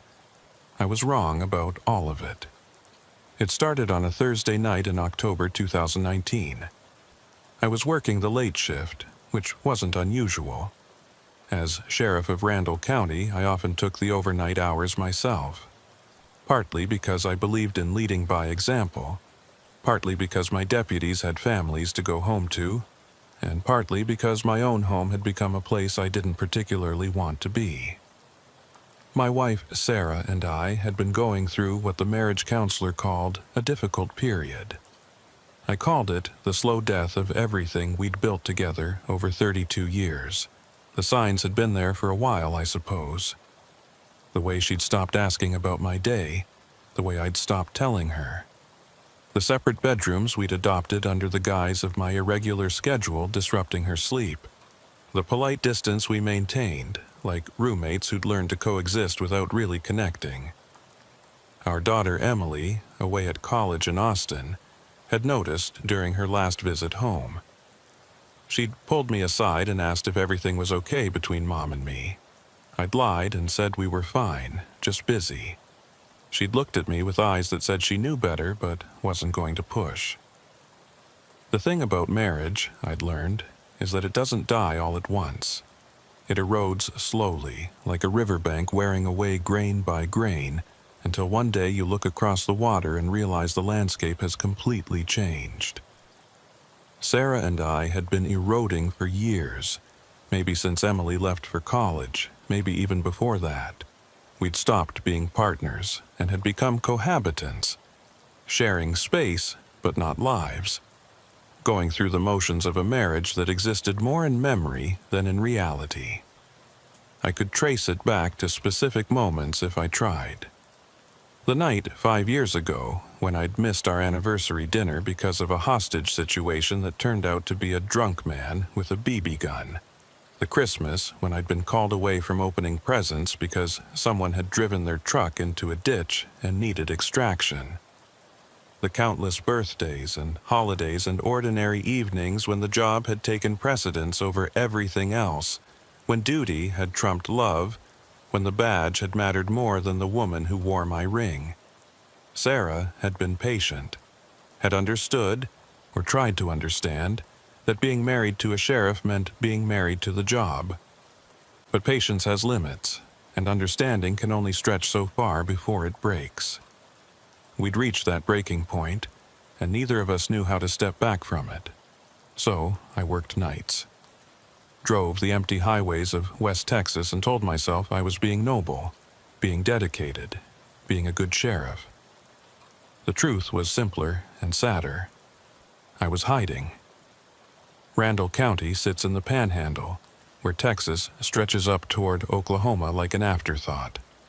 It's flat country, agricultural land broken up by the occasional ranch or small town.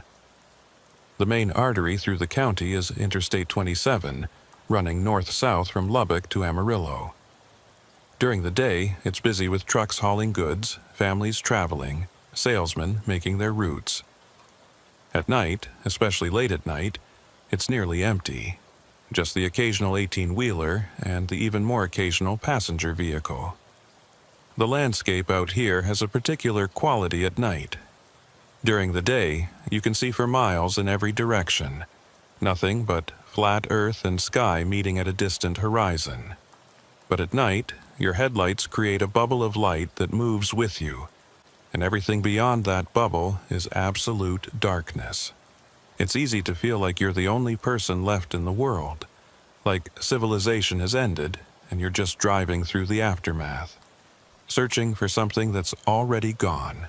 I'd grown up in this county, born and raised in Amarillo, spent my whole life in the Panhandle, except for a brief stint in the Army right after high school. I knew these roads the way some people know their own homes, knew which curves were dangerous in the rain, which bridges collected ice in winter, which stretches had the worst visibility when the dust storms came rolling in from the west. I'd driven these highways as a teenager, sneaking out to meet girls or drink beer with friends. I'd driven them as a young deputy, learning the county inch by inch. And now I drove them as sheriff, responsible for every mile, every citizen, every emergency that arose in this vast, empty space. My father had been a deputy in this county, back in the 70s and 80s. He'd taught me to drive on these same roads, had shown me how to read the landscape, how to anticipate problems before they developed. He'd died of a heart attack when I was 25, still in uniform, still serving.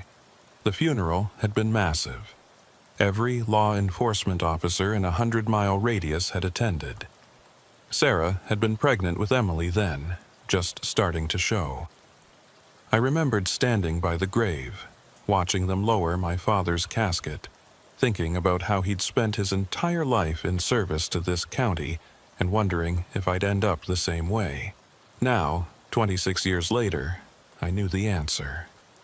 Of course I would. It was in my blood, in my bones. This job wasn't something you did, it was something you were. My patrol route that night took me north on I-27 from the county line up to the junction with Highway 60, then back south again. Round trip was about 60 miles, took roughly an hour if I maintained speed and didn't stop for anything. I'd done this route hundreds of times, knew every mile marker, every exit, every place where the shoulder widened enough to pull over safely. Knew which bridges had the worst ice in winter, which stretches caught the most wind, which spots had the weakest cell phone reception. The patrol car was a newer Ford Interceptor, less than a year old, with all the latest equipment. Computer terminal, upgraded radio system, better lights and sirens. But I still preferred my old Crown Victoria that had finally been retired after putting on over 200,000 miles.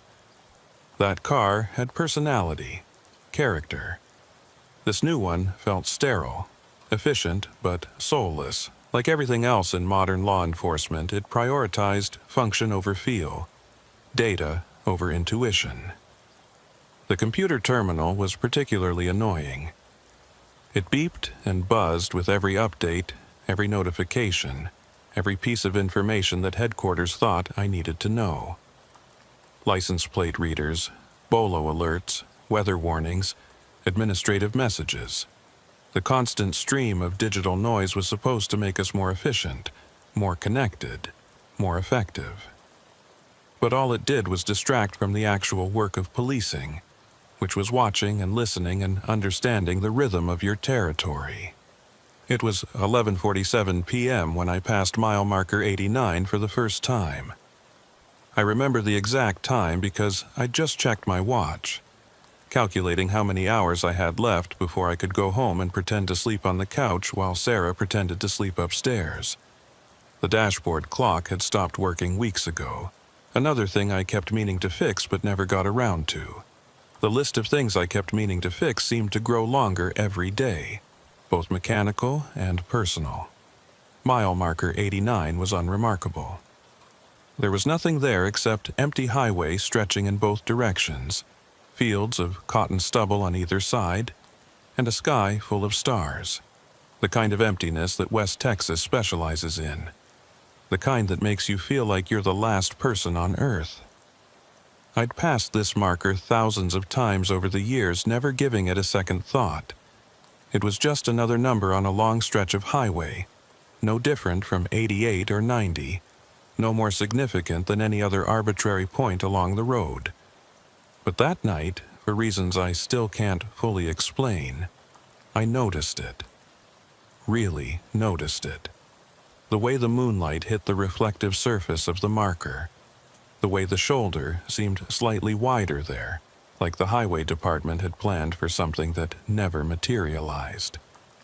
The way the air felt different, heavier somehow as I passed, like the atmosphere itself was denser at that particular spot, like something about the location created a subtle pressure that you could feel if you were paying attention. I'd felt that kind of thing before in other places. Certain houses where domestic violence calls always turned ugly. Certain intersections where accidents happened with disturbing frequency. Certain stretches of road where drivers reported feeling uneasy, where they'd speed up without really knowing why. My father had called them bad spots, places where something about the geography or history or pure random chance created a focal point for trouble. But I'd never felt anything about mile marker 89 before. It had always been just another marker, just another point along my patrol route. Until tonight. The radio had been quiet all night. Angela Martinez, my night dispatcher, had checked in at the start of my shift and then gone silent. That wasn't unusual. Most nights passed without a single call, without a single incident requiring response. In a county where everyone knew everyone else, where most conflicts got resolved over a cup of coffee rather than through law enforcement, there simply wasn't much crime. What crime we did have was usually related to drugs, methamphetamine mostly, coming up from Mexico through larger cities and filtering out to rural areas where the market was small but consistent. Angela was good at her job, maybe the best dispatcher I'd worked with in my entire career. She had an instinct for reading situations over the radio, for knowing when a routine call might turn dangerous, for sensing when a deputy needed backup, even if they hadn't explicitly requested it. She was in her late 20s, sharp as a tack, planning to go to law school in a couple of years. I'd written her a recommendation letter, told her she'd make a hell of a lawyer. She had that combination of intelligence and empathy that was rare in any profession, but especially in law enforcement. Her father had been a deputy, too, had worked with my father back in the 80s. He'd been killed in the line of duty when Angela was just a kid, shot during a traffic stop that had gone bad. She barely remembered him, had only vague memories of a man in uniform who'd lift her up and let her play with his badge. But she'd followed in his footsteps anyway, had dedicated her life to the same job that had taken his. There was something both admirable and tragic about that. I continued north, checking my speed, watching for any vehicles that might need assistance. The radio was quiet except for occasional chatter from other counties. Randall County's frequency stayed silent. It was going to be one of those nights where nothing happened, where the hours crawled by in slow motion, where the only challenge was staying awake. The heater in the patrol car was running, fighting against the October cold that seeped in through the windows and doors. The temperature outside was probably in the low 40s, cold enough to be uncomfortable, but not cold enough to be dangerous. This was the time of year when West Texas couldn't make up its mind about the weather. Some days would hit 80 degrees, warm enough for short sleeves. Other days would barely break 50, with winds that cut right through your jacket. Tonight was one of the cold ones, with a north wind that made the temperature feel even lower than it was. The wind in West Texas is a constant presence, a character in its own right. It shapes the landscape, bends the trees, wears away the earth. It howls and moans and whispers, carrying with it the smell of dust and distance. Some people can't stand it, that relentless wind that never really stops. They move away, find calmer places where the air is still and the sky doesn't seem quite so vast. But I'd grown up with it, had learned to read its moods and meanings. A north wind in October meant cold weather coming. A south wind in spring meant storms. An east wind, any time of year, meant trouble. My father had taught me that, though he'd never been able to explain why. I'd forgotten my thermos of coffee at home, another consequence of leaving the house in a hurry to avoid having to make small talk with Sarah. So I was running on gas station coffee from a travel stop in Lubbock, the kind that tasted like hot water filtered through burnt rubber. But it had caffeine, and that was what mattered. The cup sat in the holder beside me, still half full, still lukewarm. I'd drink it eventually, probably around 3 a.m. when the exhaustion really started to set in. I reached the junction with Highway 60 at 12:13 a.m., turned around in the wide turnaround area the state had built there, and headed south. This was the pattern of my patrol: north to the junction, south to the county line, repeat until dawn. Simple, predictable, mind-numbing. The kind of work that gave you too much time to think, too much time to dwell on all the things in your life that weren't working out the way you'd planned. I thought about Emily, wondering how she was doing at UT Austin. She was studying psychology, wanted to be a therapist. Maybe that's why she'd noticed the problems between Sarah and me. She was training to see those things, to read the subtle signs of relationships falling apart. I'd talked to her on the phone a few days earlier and she'd sounded happy, excited about her classes and her friends. She had a boyfriend now, some kid named Marcus who was studying engineering. I hadn't met him yet, wasn't sure when I would. Emily came home for holidays, but those visits were getting shorter, less frequent. She was building her own life now, and Sarah and I were becoming people she visited rather than people she lived with. That's the way it should be, I told myself. Kids grow up, move on, create their own families. But it still hurt, knowing that the little girl who used to wait by the door for me to come home from work was now a young woman with her own apartment and her own life and her own problems that didn't include me. I remembered teaching her to drive on these same roads. She'd been 15, terrified and excited in equal measure. We'd started in empty parking lots, progressing to quiet residential streets, and finally to the highway. She'd been a natural, had good instincts and reflexes. Sarah had worried every time we went out, convinced Emily would crash or panic or make some fatal mistake. But I'd known she'd be fine. She had that combination of confidence and caution that made for good drivers. The last time we'd gone driving together, right before she left for college, she'd asked me if I was happy. The question had come out of nowhere, while we were cruising down Highway 60 at sunset. The sky painted in oranges and reds. I'd been so surprised I hadn't answered right away, and she'd said, "Dad, you don't have to lie to me. I can see it. You and Mom. Something's wrong, and it's been wrong for a while." I'd tried to reassure her, to tell her that all marriages go through rough patches, that Sarah and I would work it out. But Emily had just looked at me with those perceptive eyes and said, "I hope so, because I don't want you to end up alone." At the time, I'd brushed it off, but her words had stayed with me, echoing in my head during these long, lonely nights. "I don't want you to end up alone," as if she could see the trajectory I was on, the path I was following toward isolation and emptiness. At 12:34 a.m., I passed mile marker 89 again, heading south this time.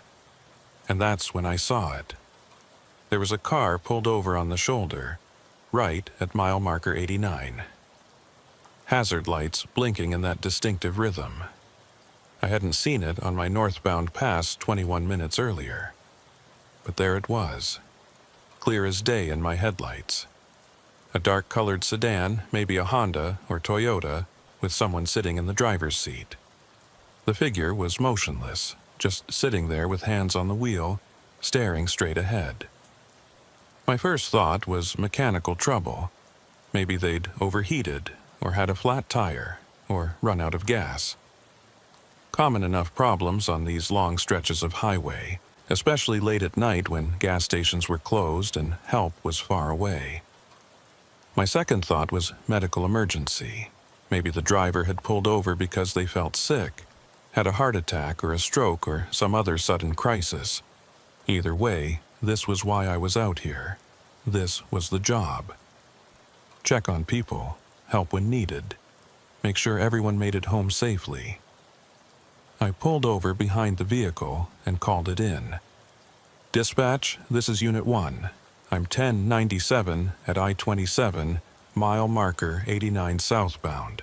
Vehicle on shoulder with occupant inside." "Copy that, Unit 1, came the voice of my night dispatcher, Angela Martinez. She was young, only been with the department for 8 months, but she was good at her job. Professional, calm, never rattled. She had a way of speaking that was both efficient and reassuring, the kind of voice you wanted to hear in an emergency. "Proceed with caution." 10-4. I approached the vehicle, flashlight in hand, following the procedure I'd done thousands of times. Come up on the driver's side, stay back from the door, be ready for anything. Keep your offhand near your weapon, but don't draw unless the situation warrants it. Announce yourself clearly. Give the driver every opportunity to comply before escalating. The night was quiet, except for the wind and the distant hum of my patrol car's engine. No other traffic, no sounds from the vehicle I was approaching. Just silence and darkness, and that feeling of isolation that comes from being the only two people on a stretch of highway that runs for miles in either direction. As I got closer, I could see the driver more clearly through the beam of my flashlight. Male, maybe in his 40s, wearing a business suit. Dark hair, clean-shaven, the kind of professional appearance that suggested a salesman or executive traveling between cities. He was staring straight ahead, hands on the wheel at the 10 and 2 position, not moving, not looking at me, not reacting to my presence, not even turning his head as my flashlight beam swept across his window. Something felt wrong. The way he was sitting, perfectly still, perfectly rigid. The way his eyes didn't blink or shift. The way his chest didn't move with breathing. I'd seen enough dead bodies in my career to recognize the stillness of death, but this was different. This was someone posed, positioned, arranged to look like they were driving even though they clearly weren't. The hair on the back of my neck stood up, that primal warning system that evolution had given us telling me something was off about this situation. I'd learned to trust that feeling over the years. It had saved my life more than once, that subtle sense that something wasn't right even when everything appeared normal. I tapped on the window with my flashlight. "Sheriff's Department, everything okay, sir?" No response. The man didn't move, didn't acknowledge me, just kept staring straight ahead like I wasn't there, like he couldn't hear me or see me, or was so lost in whatever thought occupied his mind that the outside world had ceased to exist. I tried the door handle. Unlocked. I pulled it open carefully, my other hand resting on my service weapon, ready for the situation to turn dangerous. You never knew. Sometimes people who appeared docile were actually preparing to attack. Sometimes the quiet ones were the most dangerous. 26 years of experience had taught me to be ready for anything. "Sir, I need you to step out of the vehicle." That's when I saw his face clearly in the full beam of my flashlight. His eyes were wide open but unfocused, pupils dilated and fixed. His skin was pale, almost waxy in appearance, with that particular color that only comes after blood has stopped circulating. There were livid marks on the side of his face that faced down, where gravity had pulled the blood to the lowest point. Livor mortis, the medical examiner called it. And there was something wrong with the way he was sitting. Too rigid, too still. Like a mannequin dressed up to look human, positioned carefully to create the illusion of life without actually having any. I reached in to check for a pulse, already knowing what I would find. His skin was cold. Not just cool from the night air, but genuinely cold.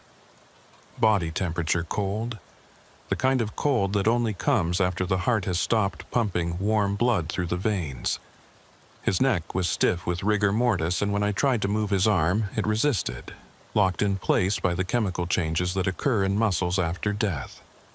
The rigor was well advanced, suggesting he'd been dead for several hours at minimum. He was dead. Had been dead for a while, based on the temperature and the advanced signs of rigor mortis setting into his jaw, neck, and limbs. But here he was, sitting in his car on the shoulder of I-27, looking for all the world like he'd just pulled over and would start driving again any moment. I stepped back and called it in, my voice and CSI steady despite the unease creeping through me. Finding a body wasn't unusual in this line of work, but something about this felt off. The way he was positioned, the fact that I hadn't seen the vehicle on my previous pass, the complete lack of any disturbance around the scene. Everything about it felt staged, arranged, like someone had set up a tableau for me to find. "Dispatch Unit 1, I've got a 10 to 54 at this location. Need medical examiner and backup." "Copy that, Unit 1. Medical examiner en route. ETA 45 minutes. Deputy Harris is 1076, ETA 20 minutes. 10-4. Victim appears to be a white male, approximately 40 years old, seated in driver's seat of the vehicle. Obvious signs of death, possibly several hours old. No visible trauma. Scene appears undisturbed. Copy all, Unit 1. Be advised, Weather Service is reporting temperature drop to below freezing within the next hour. Understood. I secured the scene and waited, walking a perimeter around the vehicle with my flashlight looking for anything unusual. The shoulder was clean. No skid marks, no debris, no sign of an accident or struggle. The vehicle itself appeared undamaged. Not a scratch on it, not a dent, nothing to suggest it had been involved in any kind of incident. The engine was off, keys in the ignition. The gas gauge showed 3/4 of a tank. Nothing that would explain why someone had pulled over here, in the middle of nowhere, and then died. The fields on either side of the highway stretched into darkness. Cotton plants long since harvested, leaving only stubble and bare earth. In the distance, I could see the lights of a farmhouse, maybe 2 miles away across the flat landscape, too far for anyone there to have seen anything, assuming anyone was even awake at this hour. Most farmers were in bed by 9, up before dawn to start work. The isolated lights looked lonely against the vast darkness, tiny points of human presence in an overwhelming emptiness. The dead man sat in his car, hands still on the wheel in that perfect 10-2 grip, eyes still staring at nothing through the windshield. I wondered what he'd been looking at in his final moments. What had he seen? The empty highway? The stars? Or something else, something I couldn't see? I checked his pockets for ID, careful not to disturb the body more than necessary, documenting everything with my body camera that was recording everything. Found a wallet with a driver's license. Robert Palmer, age 43, address in Amarillo. There were credit cards, a health insurance card, $47 in cash, and a photo of a woman and 2 young children, his family, presumably. Looking at that photo, at the smiling faces frozen in happier times, made my chest tighten. This man had people who loved him, who were waiting for him to come home, who didn't know yet that he never would. There was a wedding ring on his left hand, worn smooth from years of wear, the gold dimmed by daily contact. In the passenger seat was a briefcase, the expensive leather kind that businessmen carried. I checked it carefully, using a pen to open it rather than my bare hands to preserve any potential evidence. Sales brochures for agricultural equipment, a laptop computer, a phone charger, some business cards that identified him as a regional sales manager for a company based in Dallas. Everything suggested a businessman who'd pulled over for some reason and then died. Heart attack, maybe. Stroke. Some medical emergency that had come without warning. His cell phone was still in the cup holder, battery dead. When I checked the glove compartment, I found the registration and insurance card, both current and properly filed. A packet of tissues, some hand sanitizer, a pair of sunglasses. Everything neat and organized, the car of someone who took care of their belongings, who maintained order in their life. That made his death seem even more tragic somehow. All that organization, all that care, rendered meaningless by whatever had stopped his heart. But why here? Why at mile marker 89? Why pull over in the middle of an empty stretch of highway instead of continuing to the next town, the next gas station, the next place where help might be available? Amarillo was only about 20 miles north. Even if he'd been feeling ill, he could have made it to a hospital, could have called 911, could have done something other than pulling over on a dark highway to die alone. And why hadn't I seen the vehicle on my northbound pass just 21 minutes earlier? I'd been paying attention, had been watching the road carefully. I always did. There's no way I could have missed a car with its hazards on, sitting right at mile marker 89. No way. Unless it hadn't been there. Unless it had appeared in the 21 minutes between my northbound pass and my southbound return. But that didn't make sense either. If Robert Palmer had pulled over after I'd passed going north, he would have been sitting here for at least that long. But the engine was barely warm. When I'd touched the hood, it had felt like the car had only been shut off for a few minutes, not over 20. Nothing about this added up. I walked back to my patrol car and sat inside, filling out the preliminary paperwork while I waited for backup. The form was routine: location, time, description of the scene, initial observations. But as I wrote, I kept looking up at the Honda, at Robert Palmer's body still visible in the beam of my spotlight. And I couldn't shake the feeling that something was fundamentally wrong about this situation. Not just sad or tragic or unfortunate, but wrong in a deeper way that I couldn't quite articulate. The wind had picked up, rocking my patrol car slightly, carrying with it that smell of dust and distance that was so characteristic of West Texas. The temperature display showed 38 degrees and dropping. In another hour, it would be below freezing. I turned up the heat and poured the last of my terrible gas station coffee into the lid of the thermos, drinking it despite the fact that it was now cold and even more unpleasant than it had been hot. Deputy Harris arrived first, a young officer named Travis who'd been with the department for 3 years. Good kid, eager to learn. Maybe a little too eager sometimes. He still had that enthusiasm that comes from being new to the job before the daily grind wears you down, and you realize that most of what you do is paperwork and waiting. He still believed he could make a difference. Still saw the job as a calling rather than just a paycheck. I hoped he'd keep that idealism, but experience had taught me that most officers lost it within the first 5 years. He pulled up behind my cruiser, killed his lights except for his flashlight bar, and walked over. The lights created strange shadows across the scene, making everything look even more surreal than it already did. "What have we got, Sheriff?" "DOA, looks like natural causes. We'll know more when the ME gets here." We stood there, 2 officers on an empty highway in the middle of the night, waiting for the medical examiner. The wind had picked up, carrying with it the smell of dust and dried cotton from the fields. The temperature was dropping fast, just like Angela had warned. I could see our breath now when we spoke, visible clouds in the beam of the flashlights. Travis walked around the vehicle, examining it with his flashlight, learning the scene the way I'd taught him. He was methodical, thorough, taking his time to observe everything before drawing conclusions. No signs of trauma, no damage to the vehicle. Looks like he just pulled over and expired. Poor bastard. That's what I'm thinking. But something feels wrong about it. Wrong how? I couldn't articulate it.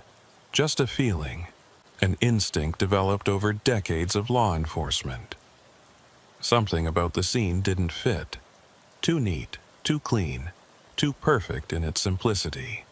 And that nagging question that I couldn't let go of, why hadn't I seen this vehicle on my previous pass? "Travis, when you drove up here from town, did you see this vehicle on the shoulder? Did you pass it before you reached me?" He thought for a moment, his brow furrowing. "I don't think so. I was watching the road like always, looking for any vehicles that might need assistance. I would have noticed a car with its hazards on. Why? Are you thinking it wasn't here when you passed earlier?"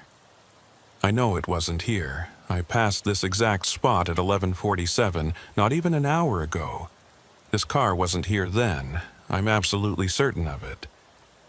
Maybe he just pulled over after that. Maybe you missed him by a few minutes. Maybe. But Angela said you were about 20 minutes out when I called this in at 12:36.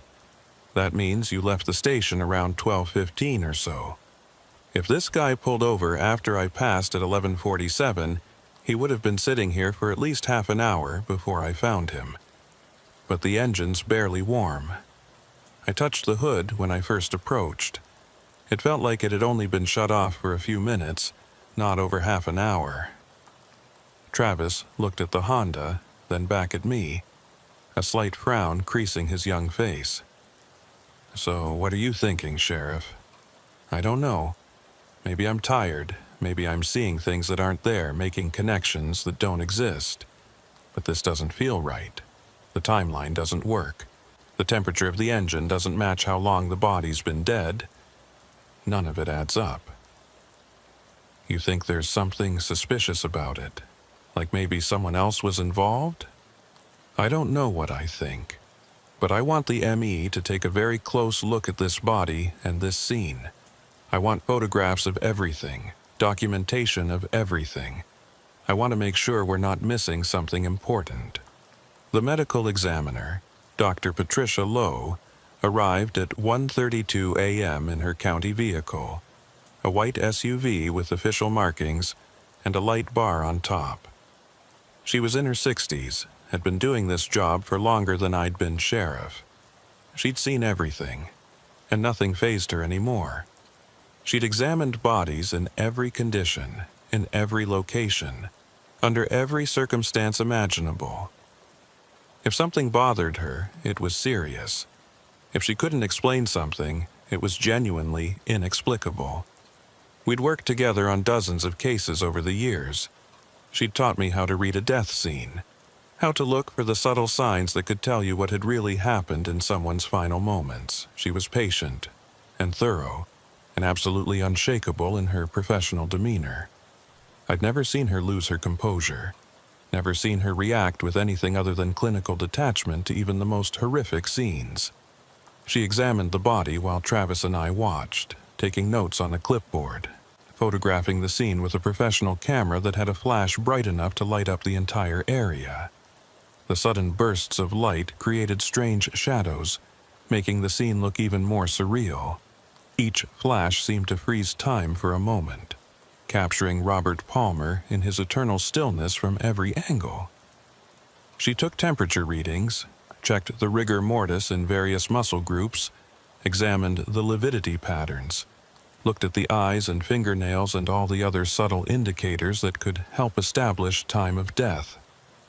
She worked in silence, her movements efficient and practiced, the routine of decades creating a rhythm that was almost meditative to watch. After about 10 minutes of examination, she stood up and pulled off her latex gloves with a snap that echoed in the quiet night. "Massive coronary event," she said, her voice clinical and detached as always. "Probably dropped dead instantly. No signs of foul play, no indication of any other contributing factors. Just bad luck and bad genetics. Poor bastard probably didn't even know what hit him. One second he's driving along thinking about whatever businessmen think about, and the next second his heart just stops. At least it was quick." "Time of death?" She checked her notes, consulted her watch, did some mental calculations. She'd been doing this long enough that she could estimate time of death with remarkable accuracy just from physical signs. Based on lividity and rigor, body temperature and ambient conditions, I'd say approximately 4 to 6 hours ago. Maybe around 7 or 8 p.m. Could be a little earlier, could be a little later. These calculations aren't exact, especially with the temperature dropping like it is tonight. Cold weather slows decomposition, affects body temperature readings, makes the timeline a bit trickier to pin down. I looked at my watch. It was now 1:47 a.m.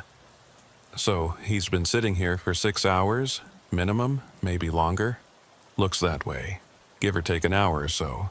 Hard to be more precise than that without getting him back to the lab and doing a full autopsy. I passed this exact spot at 11:26 p.m. heading north, not even 2.5 hours ago. There was no vehicle here then. I'm certain of it. Absolutely certain. Dr. Lowe looked at me, then at the car, then back at me. Her expression didn't change. It never did. But I could see the question in her eyes, the slight narrowing that suggested she was processing information that didn't quite fit her expectations. "Well, Sheriff, I can only tell you when he died. I can't tell you when his car arrived at this location. That's your department, not mine. But I will say this. The body shows no signs of having been moved post-mortem. He died in that driver's seat, in that exact position, and he hasn't been disturbed since. So, unless someone towed the entire car here with him still in it, which seems unlikely, he drove here himself before he died. But he's been dead since around 7 or 8 p.m. That's 6 or 7 hours ago. So where has this car been for the last 6 hours? Because it wasn't here at 11:26. I have no idea, Sheriff. That's a question for someone other than a medical examiner. We arranged for the body to be transported to the morgue in Amarillo. The car would be towed to our impound lot and held until we could contact the next of kin. Standard procedure for a death investigation, even one that appeared natural. We'd need to verify his identity, contact his family in the worst phone call anyone ever has to make, determine if there were any suspicious circumstances that weren't immediately apparent. Sometimes, what looked like natural death turned out to be something else entirely. Poison, suffocation, any number of ways to kill someone that didn't leave obvious marks. By 2:15 a.m., the scene was clear. Deputy Harris headed back to his patrol route in the eastern part of the county, and I continued mine. The ambulance had taken Robert Palmer's body away, and Pete Franklin's tow truck had loaded up the Honda and was heading back to town. The shoulder where the car had been was empty now, just cold asphalt and frost-covered grass, no indication that anything unusual had happened there. I drove south to the county line, turned around, headed north again. The night had grown colder, the temperature dropping into the low 30s now. Frost was forming thick on the grass in the fields, making everything sparkle in my headlights like scattered diamonds. The stars overhead were brilliant.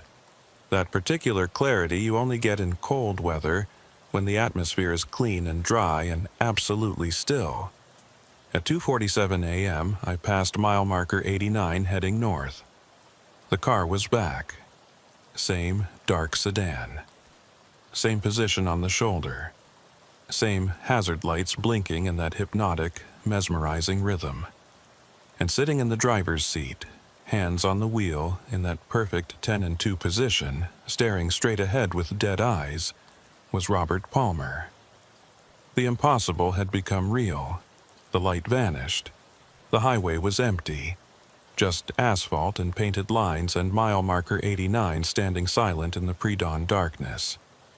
I stood there for a long time, sage smoke still drifting around me in the cold morning air, feeling the weight of what had just happened settling into my bones like a truth I'd carry forever.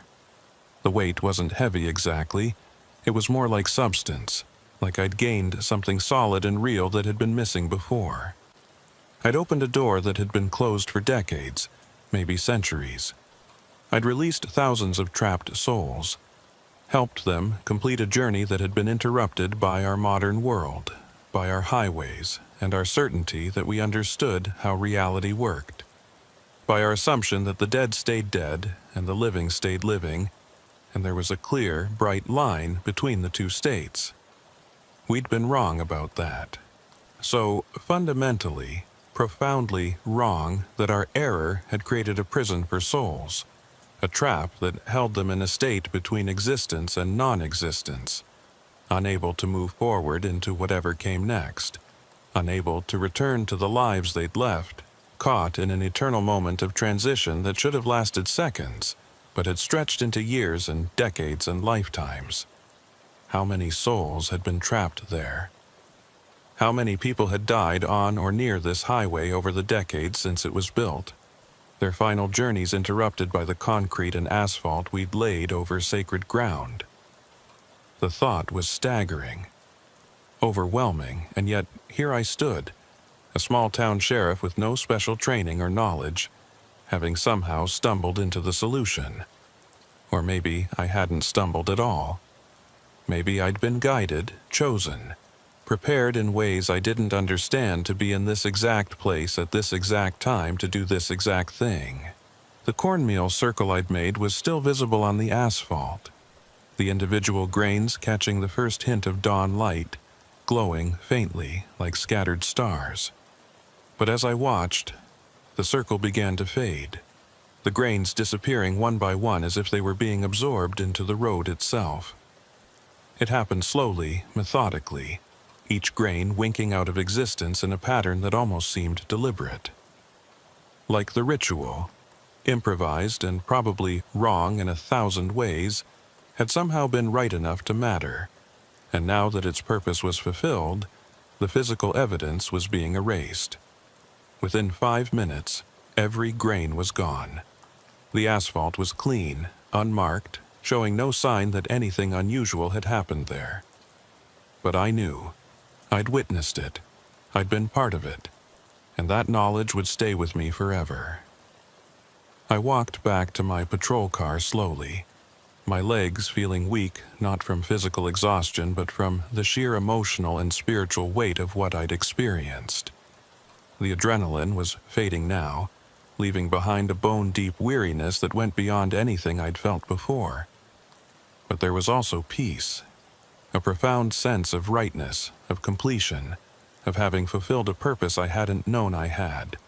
The sage bundle had burned down to nothing but a small pile of ash in my hand.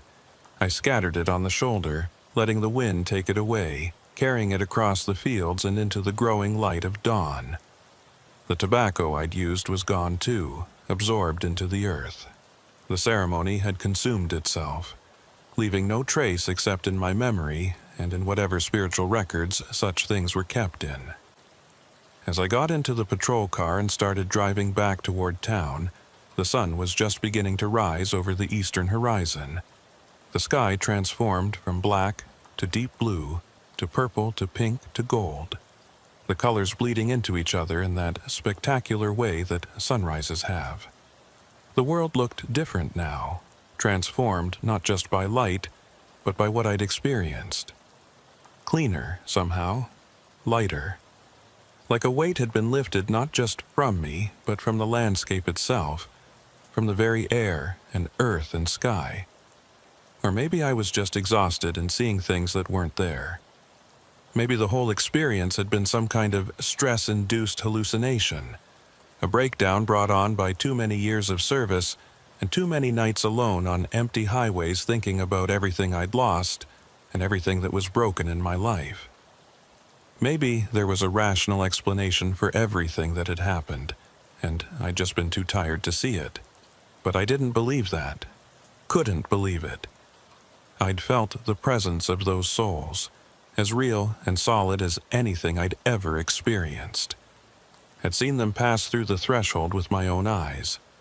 Had witnessed something that transcended the physical world and touched something deeper, something eternal. That wasn't hallucination. That was truth.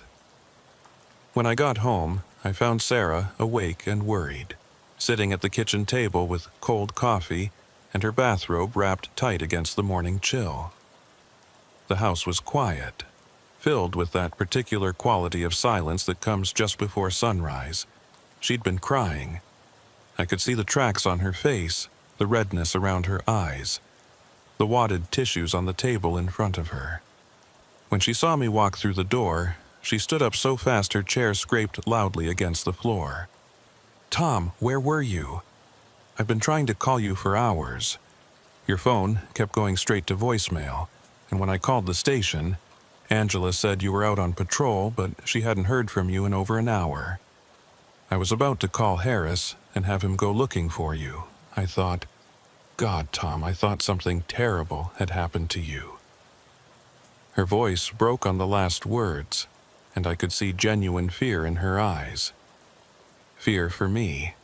Fear of losing me. And I realized with a sudden, sharp clarity that despite everything that had been broken between us, despite all the distance and silence and separate bedrooms, she still loved me, still cared what happened to me, still wanted me to come home safe. "I'm sorry," I said, and I meant it. I should have checked in. I should have let you know where I was. I was at mile marker 89, and I lost track of time. I was dealing with something that needed to be finished. Mile marker 89? She came around the table, stood in front of me, her hands hovering near my face like she wanted to touch me, but wasn't sure if she should. "Tom, you've been obsessed with that place for days, ever since that dead man in the car. What's happening to you? What's happening to us?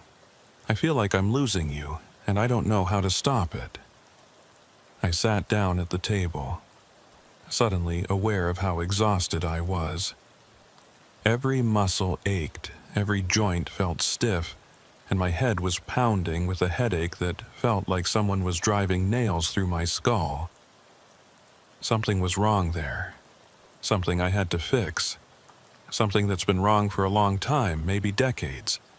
But it's done now.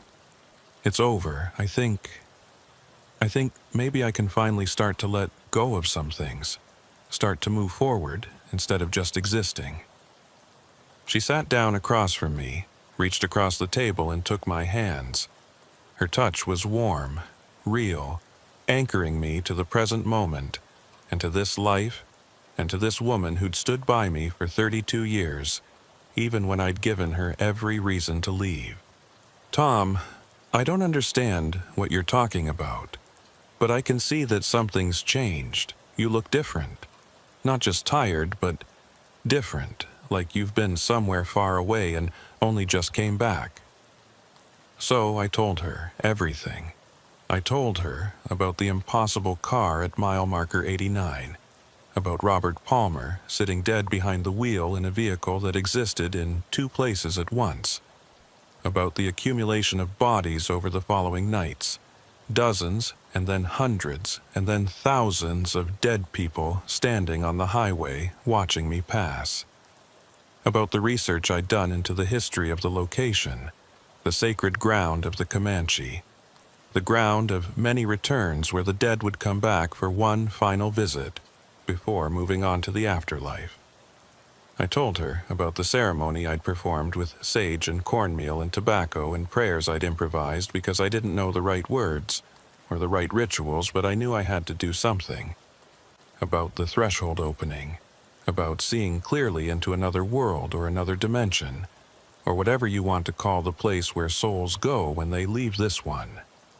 About the thousands of trapped souls finally being released, finally able to complete their interrupted journeys. I told her about the dead version of myself that had been standing with them, the future I'd avoided by choosing to open the threshold and help them pass through, rather than trying to trap them or control them or send them back to wherever they'd been imprisoned. About the note in my own handwriting that had warned me, don't let them out. Not out into our world, but out through the threshold to whatever came next. I told her about the relief I'd felt watching them go, the sense of rightness and completion that had settled over everything when the last soul passed through and the light finally closed and the threshold sealed itself behind them. About how the cornmeal circle had faded away like it had never been there, like the ceremony had consumed itself in the doing of it. She listened without interrupting, her hands still holding mine, her expression shifting from concern to disbelief to something I couldn't quite read.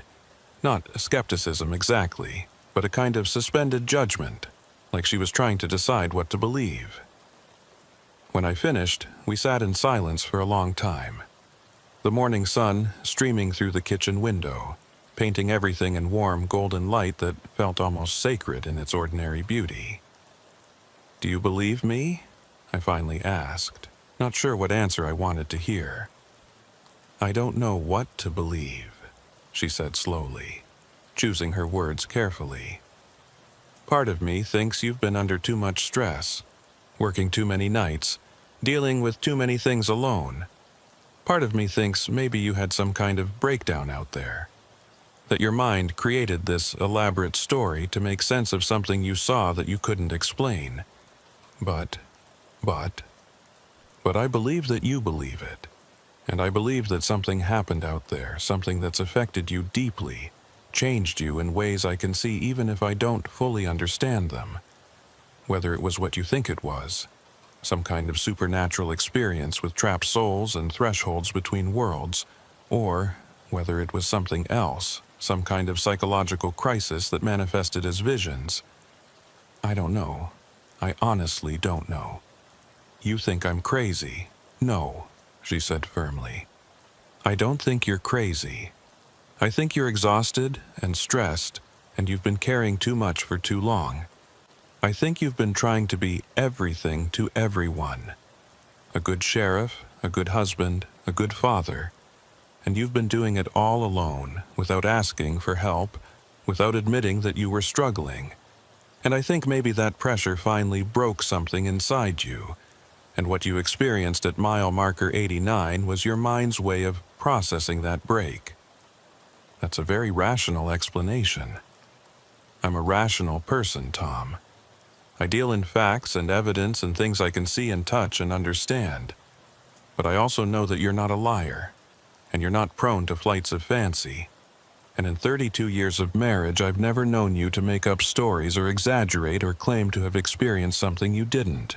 So, if you say you saw thousands of dead people standing on a highway and helped them pass through a threshold to the afterlife, then I believe that's what you experienced, even if I can't explain how or why or whether it was real in any objective sense. She squeezed my hands, her grip firm and warm. But here's what I do know for sure. Whatever happened out there, you seem different now. Lighter, somehow. Like you've let go of something you've been carrying, some burden that was weighing you down. And if that's what you needed, if you needed to perform some kind of ritual and experience something profound and unexplainable to find a way forward, then I'm glad it happened. I'm glad you're back, I'm glad you're safe, and I'm glad you seem more like yourself than you have in years. We sat there together, not talking, just being present with each other in a way we hadn't been in months. Her hands in mine, the sun warming the kitchen, the coffee maker gurgling as it started a fresh pot. And slowly, carefully, like two people learning to trust each other again after a long separation, we started to rebuild what had been breaking between us for so long. It wasn't instant, it wasn't magic, but it was real, and it was a beginning. Continuing through the extensive aftermath, Tom's return to work, the conversations with Bradley and Harris, the investigation findings, and building toward the deeply reflective ending that explores themes of duty, death, meaning, and the thin places between worlds, all while adding the full 10,000 additional characters requested. I returned to work a week later, after taking some personal time that Sheriff Bradley had insisted on. The break had been good for me, good for Sarah and me, good for starting to heal some of the wounds that had been festering for years. We'd talked more in that week than we had in the previous 6 months. Really talked about our fears and our regrets and our hopes for what might come next. Went for walks together through the neighborhoods we used to walk when Emily was young. Made dinner together, rediscovering the small rituals of partnership that we'd abandoned somewhere along the way. Started remembering why we'd fallen in love in the first place, what we'd seen in each other all those years ago that had made us want to build a life together.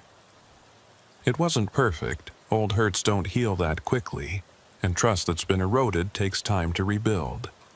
But it was progress. It was hope. It was a path forward instead of the slow decline we'd been on. Sheriff Bradley was skeptical when I returned, but I could see the relief in his eyes.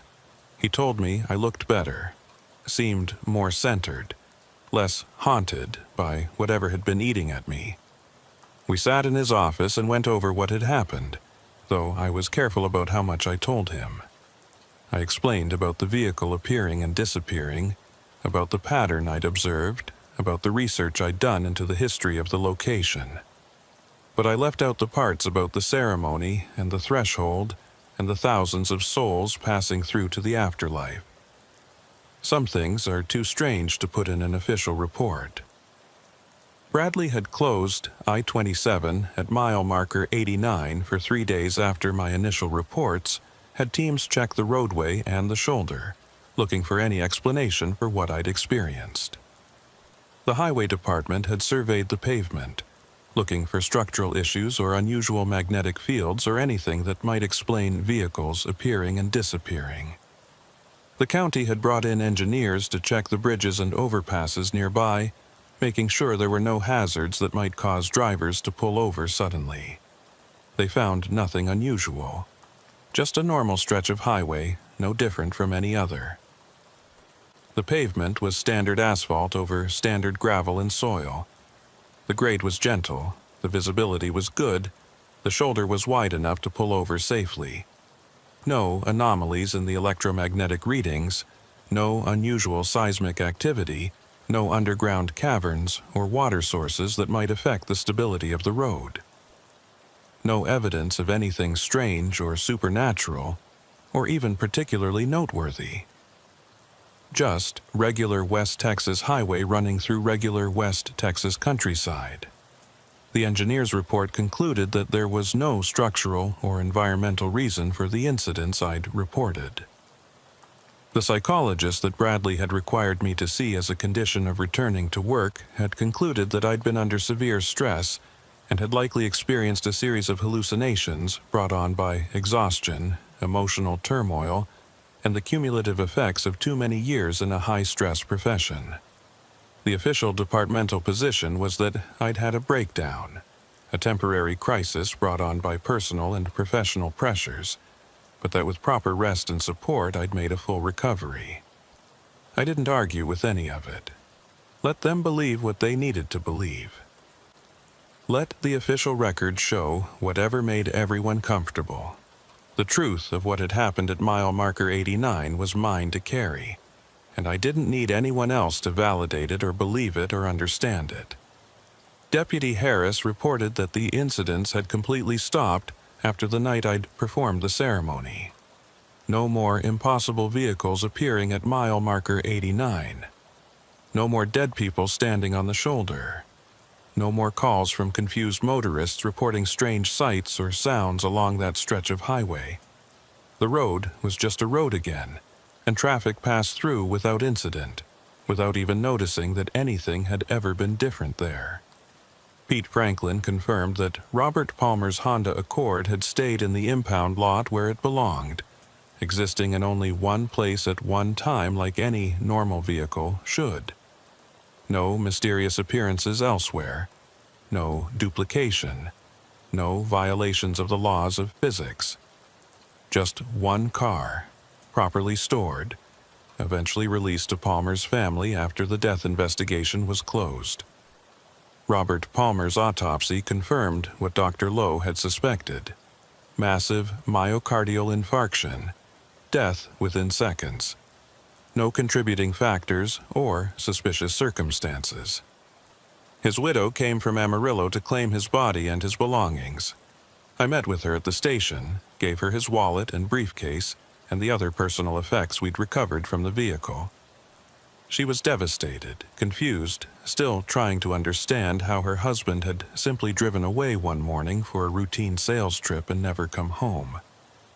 She kept asking me if he'd suffered, if he'd been in pain, if there was anything that could have been done to save him. I gave her the answers I thought would bring comfort, that it had been quick, that he probably hadn't felt anything, that sometimes these things just happen and there's nothing anyone could have done. I didn't tell her about the impossible things I'd witnessed, about her husband's spirit being trapped at mile marker 89 for days, or weeks, or however long it had really been. Some truths would only cause pain without providing understanding or comfort. But I did tell her this: I believe your husband is at peace now. I believe he's where he's supposed to be, and he's not suffering or in pain or lost. He's completed his journey, and he's home, wherever that is. She looked at me strangely when I said it, like she couldn't quite understand what I meant, but could sense that I was trying to tell her something important. Then she thanked me, gathered her husband's belongings, and left. I never saw her again. The roadblocks came down on the fourth day. Traffic resumed its normal flow along I-27, trucks and cars and motorcycles passing through mile marker 89 without incident. The highway department declared the road safe, the engineers certified it as structurally sound, and life went back to normal for everyone except me. Because I knew.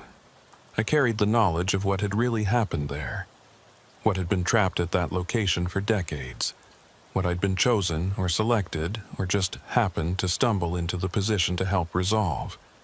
And that knowledge changed everything about how I saw the world and my place in it.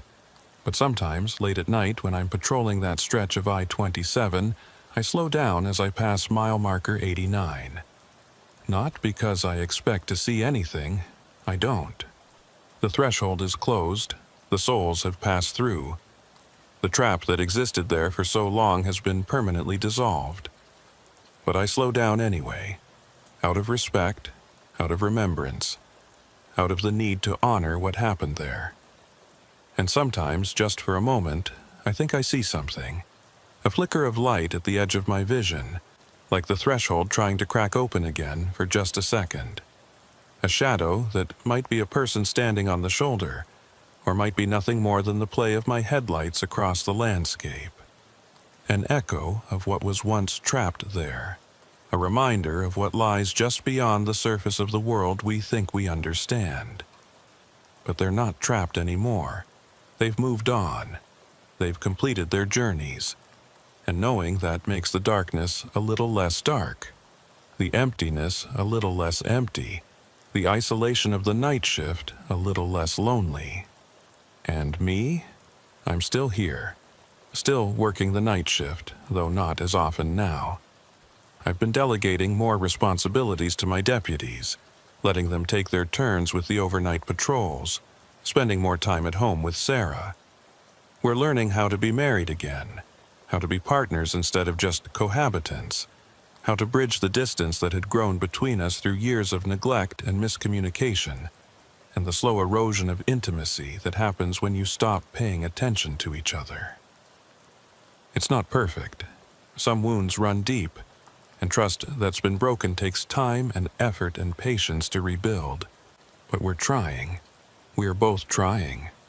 And that effort, that mutual commitment to healing what was broken, means more than any grand gesture or dramatic reconciliation ever could. Emily came home for Thanksgiving, brought Marcus with her to meet us. He turned out to be a genuinely good kid, polite, smart, respectful, clearly devoted to my daughter. We took them out to dinner at the best restaurant in Amarillo, and for a few hours we were a family again, sharing a meal and stories and laughter around a table. Emily pulled me aside before they left and told me I seemed happier, more present, more like the father she remembered from her childhood. "Whatever you've been dealing with, Dad, it seems like you found some kind of resolution," she said, hugging me tight. "I'm glad. I've been worried about you and Mom, but you both seem, I don't know, lighter somehow. Like you've let go of something heavy that you'd been carrying for too long." She was right. I was lighter. The burden of whatever had been accumulating at mile marker 89, the weight of all those trapped souls, the responsibility of being the one who had to witness and understand and ultimately resolve it. All of that was gone now. Lifted. Released. But more than that, I'd let go of other things too. The guilt about being a less than perfect husband. The shame about prioritizing the job over my family. The fear that I'd wasted my life on a career that didn't really matter in the grand scheme of things. The worry that I'd end up alone, bitter, isolated, having pushed away everyone who'd ever cared about me. I'd learned something at mile marker 89, something that went beyond the supernatural and the impossible and the terrifying. I'd learned that sometimes the hardest thing isn't facing the darkness or the unknown, or the things that go bump in the night.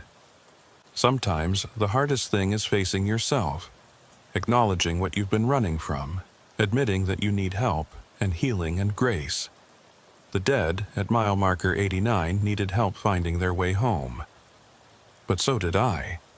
And in helping them, in opening that threshold and releasing them from their prison, I'd somehow released myself as well. Some roads are more than just roads. Some places are more than just places. Some moments are more than just moments. And sometimes the job of a sheriff isn't just to enforce the law, or protect the living, or maintain order in the visible world. Sometimes it's to help the dead find their way home. Sometimes it's to guard the thin places where worlds touch. Sometimes it's to stand watch over the boundaries that most people never see, the thresholds that exist in the spaces between light and dark, life and death here and there. I understand that now, in a way I never could have before.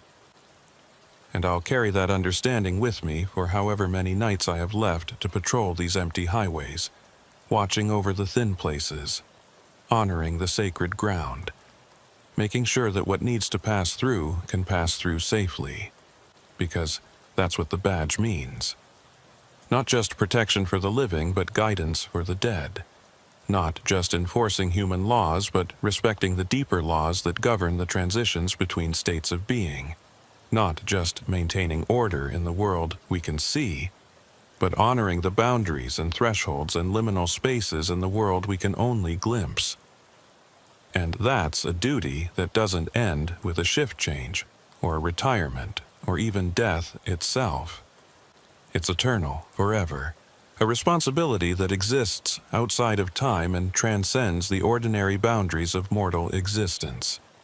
I drive through the darkness, and the darkness drives through me, and somewhere between the two, I find meaning, find purpose, find a reason to continue, to serve, to watch over the empty spaces and the lonely roads and the countless souls still making their journeys through the night. That's enough. More than enough. It's everything. Because in the end, we're all just travelers on these highways, moving from one place to another, from one state of being to another. And sometimes, when the conditions are right, when the boundaries are thin, when the veils between worlds grow transparent, we catch glimpses of what lies beyond. We see the truth that we're not alone, that we're never alone, that everything is connected in ways we can barely comprehend.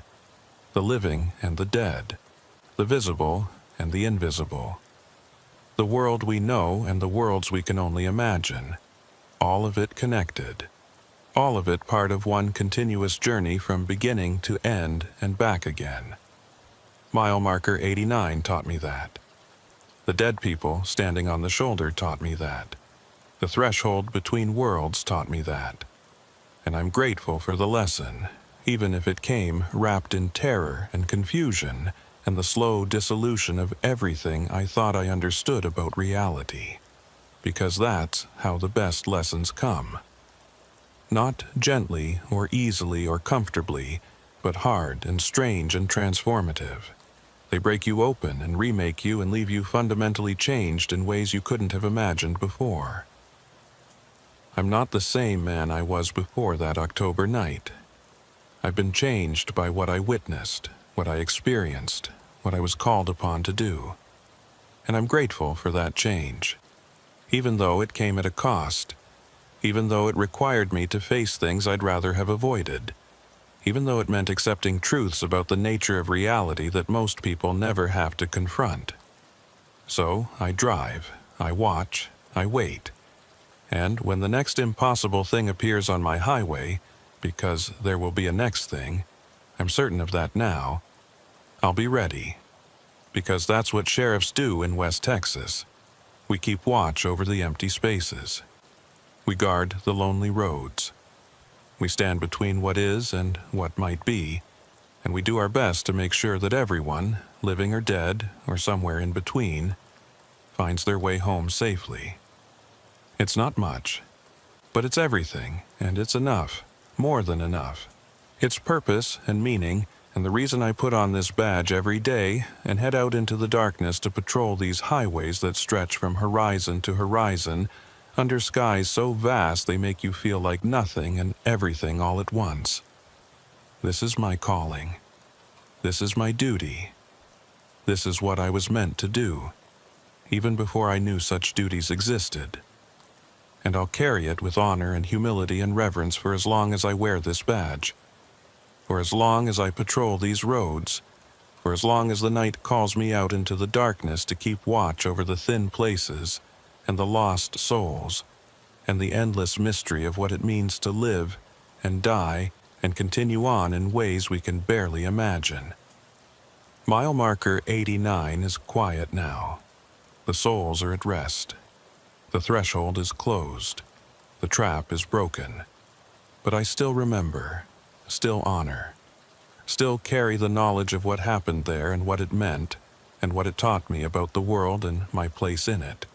And I'll remember forever, until my own journey ends, until I cross my own threshold, until I join that endless procession of souls moving from here to there, from now to then, from what was to what will be. And when that time comes, and it will come, I know that now, more certainly than I've ever known anything, I hope someone like me will be there. Someone to guide me through. Someone to help me find my way home. Someone who understands the thin places and the thresholds, and the sacred duty of watching over the boundaries between worlds. Just like I helped them. Just like I'll help anyone else who needs it. Because that's what we do. That's what we've always done. That's what we'll always do. In the darkness. On the highway. At the thin places where worlds touch and souls pass through and the impossible becomes possible. Forever and ever. Without end, amen.